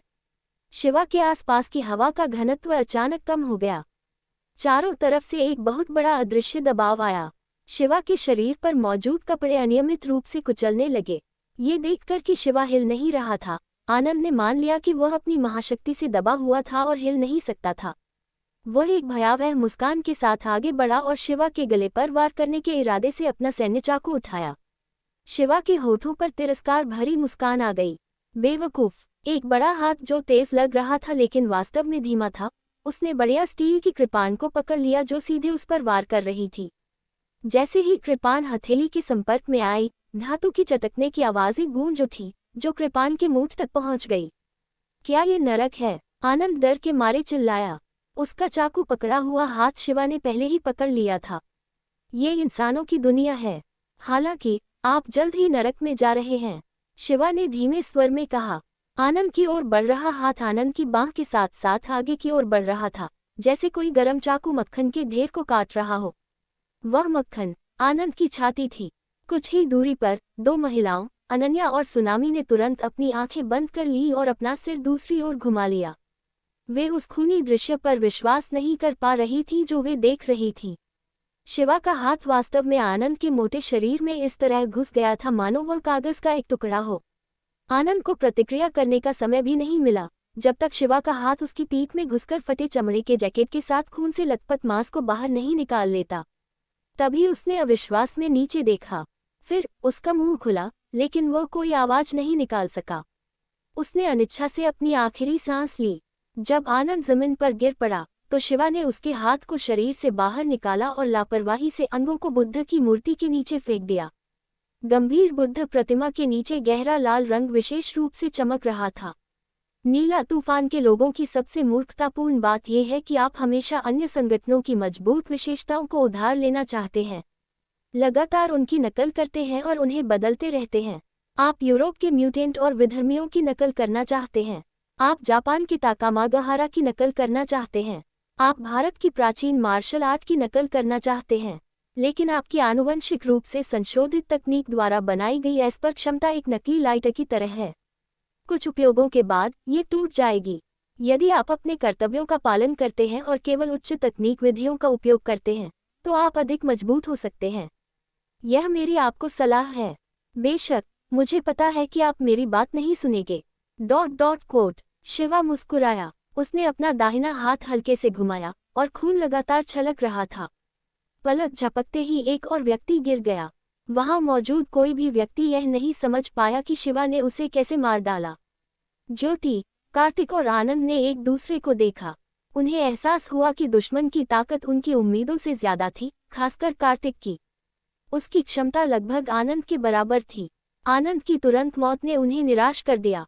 गुरु दानचंद ने जोर से कहा, अगर मैं नरक में नहीं जाऊंगा तो कौन जाएगा? हे पुण्यवान और दयालु कनिष्ठ भाइयों, मेरे साथ मृत्यु तक लड़ो। हाँ, बूढ़े लामा, आप अंततः अपनी जान की बाजी लगाकर लड़ना चाहते हैं क्योंकि आप जानते हैं कि नीला तूफान पर अब और भरोसा नहीं किया जा सकता है। शिवा हंसा। गुरु दानचंद ने शांतिपूर्वक ड्रैगन पंजा मुद्रा का उपयोग किया। हवा न होने पर भी उनकी भौहें फड़क उठी। दासी और दबाव ने भी अपनी आंतरिक शक्ति का संचार किया। उन तीनों ने एक त्रिकोण बनाया और एक साथ हमला किया। शिवा चुपचाप खड़ा रहा और अपनी आंखें बंद कर लीं, चुपचाप उन तीनों के उस पर हमला करने की प्रतीक्षा कर रहा था। हाँ, अहंकारी मत बनो बच्चे, इस लामा का वज्र ड्रैगन पंजा देखिए। गुरु दानचंद ने गुस्से से दहाड़ लगाई। ड्रैगन पंजा तेजी से मुड़ा और एक जोरदार सींग वाले ड्रैगन की तरह उतरा और शिवा के सिर के ऊपर से पंजे मारता हुआ निकल गया। महादयालुता और महादया धर्मराज ने भी अपनी बेहतरीन चालें दिखाईं। उनमें से एक ने 8 भुजाओं वाले अरहत मुट्ठी से शिवा की छाती पर हमला किया, जबकि दूसरे ने अपनी दानव स्वीपिंग विंड किक से शिवा की पिछली पसलियों पर लात मारी। सावधान बड़े भाई शिवा, चकमा दो। जब प्रवेश द्वार पर मौजूद लोगों ने देखा कि शिवा का चकमा देने का कोई इरादा नहीं था और तीनों विरोधियों के हमले उनकी आंतरिक शक्ति से मारक चालें चल रहे थे, तो वे कैसे पीछे हट सकते थे। शिवा के शरीर से एक ही समय में 3 धीमी आवाजें फूटी, जैसे वसंत ऋतु में गड़गड़ाहट हो रही हो। जब गुरु दानचंद ने देखा कि उनके ड्रैगन पंजे ने शिवा के सिर को पकड़ लिया है, तो पहले तो वे खुश दिखे, लेकिन फिर उनका चेहरा डर से पीला पड़ गया। नहीं, असंभव। दासी और दबाव भी सदमे में एक कदम पीछे हट गए। जिस स्थान पर उन्होंने हमला किया था वह वास्तव में अक्षुण्ण था। यदि किसी साधारण व्यक्ति पर इस तरह हमला किया जाता तो भले ही उसका शरीर टूटता नहीं, पर उसके शरीर का एक बड़ा हिस्सा धंस जाता। क्या असंभव है? शिवा ने अपनी गर्दन घुमाई और एक अजीब मुस्कान के साथ पूछा। गुरु दानचंद 3 कदम पीछे हट गए। केवल दासी और दबाव के समर्थन से ही वे गिरे नहीं। उनका दुबला चेहरा पसीने से लथपथ था। आपने 1000 साल पुराने अविनाशी हीरे के दिव्य कौशल की साधना की है। नहीं, ये सही नहीं है। अविनाशी डायमंड दिव्य कौशल के लिए कुंवारी के शरीर की आवश्यकता होती है। अब आप एक महत्वपूर्ण यांग शरीर नहीं हैं। ये कैसे संभव है? बूढ़े लामा, मैंने तुमसे कहा था कि तुम गंभीर नहीं हो। क्या महत्वपूर्ण यांग शरीर? मैं अभी भी कुंवारी हूँ। शिवा ने आलसी ढंग से मुस्कुराते हुए धीरे धीरे गुरु दानचंद के पास पहुंचा। गुरु दानचंद, दासी और दबाव पूरी तरह से असमंजस में थे। उनके पूरे ताकत के हमले शिवा के शरीर को गुदगुदा भी नहीं पाए। यह एक अंडे के चट्टान से टकराने जैसा ही था। आकाश ड्रैगन और प्रवेश द्वार पर मौजूद अन्य लोग भी अचंभित थे। स्थिति मार्शल आर्ट की उनकी समझ से परे थी। क्या ये वास्तव में अविनाशी हीरा दिव्य कौशल हो सकता है? तेज हवा ने बड़बड़ाया। आकाश ड्रैगन ने अपना सिर हिलाया। असंभव। भले ही यह अविनाशी डायमंड दिव्य कौशल हो, लेकिन ये 100% ड्रैगन पंजा को इस तरह से सीधे तौर पर झेलने और बिना किसी नुकसान के बाहर आने में सक्षम नहीं होना चाहिए। गुरु दानचंद्र और अन्य 2 के चेहरे पीले पड़ गए। अगर उन्हें जीवित रखने वाली सच्ची क्यूई का आखिरी अंश न होता तो वे बहुत पहले ही अपनी पैंट गीला कर चुके होते। शिवा के शरीर से निकलने वाली हत्या की मंशा लगातार उनके दिलों को पीड़ा दे रही थी। यह उन्हें मारने से भी बदतर था। Bang bang bang. अचानक लगातार 3 गोलियां चलीं। गुरु दानचंद्र, दासी और दबाव, जो पीछे हट रहे थे, ने भ्रम में अपनी आंखें चौड़ी कर लीं। वे कमजोर होकर जमीन पर गिर पड़े। उनके माथे गोलियों से छलनी हो गए थे और लाल और सफेद पदार्थ बाहर निकल रहा था। उनके पीछे गोरी ज्योति, जिसने अभी अभी अपनी बंदूक चलाई थी और अभी भी धूम्रपान कर रही थी, उसके चेहरे पर एक उदास भाव था। उसकी आंखों में अनगिनत जटिल भावनाएं चमक रही थीं। इस अप्रत्याशित घटना ने एक बार फिर दृश्य बदल दिया। प्रवेश द्वार पर खड़े पीली लोहा ब्रिगेड के सदस्य एक दूसरे को देखने लगे, लेकिन उन्हें समझ में नहीं आया कि ज्योति क्या सोच रही है। शिवा भी आश्चर्य से रुक गया। उसने ज्योति और बाकी 2 लोगों की तरफ देखा। तुम इतनी भोली नहीं हो सकती कि यह सोचो कि अगर तुम उन्हें मारने में मेरी मदद करोगी तो मैं तुम्हें जाने दूंगा, है ना? बिल्कुल नहीं। ज्योति ने एक कदम आगे बढ़ाया। उसके पीछे आनंद और कार्तिक ने हिलने की हिम्मत नहीं की। महाराज यमराज, हमने भगवान के निषेध का उल्लंघन किया है। अभी हम केवल अपनी हरकतों का इस्तेमाल आपकी माफी के बदले में करना चाहते हैं और हम तीनों को जाने देना चाहते हैं। शिवा ने चंचलता से मुस्कुराते हुए कहा, कार्रवाई, बस उन्हें मार रहे हो? ये भी है, ज्योति ने अपने दिल में डर को दबाते हुए कहा। उसने गहरी सांस ली और कमर पर कसकर बंधे एक छोटे चमड़े के बैग में हाथ डाला। उसमें से उसने एक गोल, चिकना, क्रिस्टल जैसा मनका निकाला जो एक छोटे अंगूठे के आकार का था। मनके के अंदर एक छेद साफ दिखाई दे रहा था। दूर से देखने पर वह पानी में बुलबुली जैसा लग रहा था। इस चीज को देखकर शिवा को छोड़कर वहां मौजूद सभी लोग हैरान रह गए। उसके चेहरे पर शांत और क्रूर मुस्कान धीरे धीरे गायब हो गई और उसका भाव गंभीर हो गया। बंद अध्याय # एपिसोड 210। दरवाजे पर खड़े सभी लोगों ने देखा कि शिवा के हाव भाव अचानक अजीब हो गए और वे सभी उत्सुक हो गए। वह क्या है? तेज हवा ने उसके पास खड़ी सुनामी से पूछा। सुनामी ने अपना सिर हिलाया, मुझे नहीं पता, मैंने इसे पहले कभी नहीं देखा। ये साबुन के बुलबुले जैसा दिखता है। क्या ये क्रिस्टल बॉल है? ए ने अनुमान लगाया। इस समय शिवा ने अचानक हाथ बढ़ाकर ज्योति के हाथ से पारदर्शी गेंद ले ली। उसने उसे अपने हाथ में पकड़ लिया और धीरे से उसके साथ खेलने लगा। क्या आप शुक्र को जानते हैं? शिवा ने धीरे से पूछा। ज्योति की आंखें, जो तनाव, बेचैनी, भय और उम्मीद से भरी थी, मौत से बचने के उल्लास से चमक उठी। क्या ये वास्तव में महामहिम का ताबीज है? क्यों तुम्हें इस चीज की उत्पत्ति नहीं पता? शिवा ने भौहें सिकुड़ी। नहीं, मैं पहले कभी निश्चित नहीं थी। मैंने एक बार संयोग से महामहिम की मदद की थी।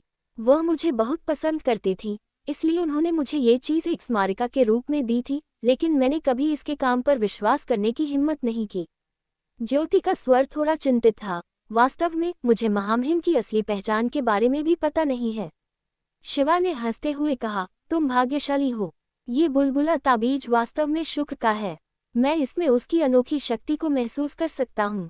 पीली लोहा ब्रिगेड के लोग जो दोनों के बीच बातचीत को ध्यान से सुन रहे थे, वे सभी हैरान थे। केवल एर को कुछ याद आ रहा था और वह अचंभित थी। शुक्र, वह कौन है? आकाश ड्रैगन सबसे ज्यादा हैरान था। उसने इधर उधर देखा और दोनों तरफ के लोगों से पूछा। एर ने अनिश्चितता के साथ फुसफुसाते हुए कहा, मुझे याद है, ये स्वर्ग पर्वत लगता है। 12 मुख्य देवताओं में से एक, शुक्र, प्रेम और सौंदर्य की देवी। प्राचीन ग्रीक नाम शुक्र था।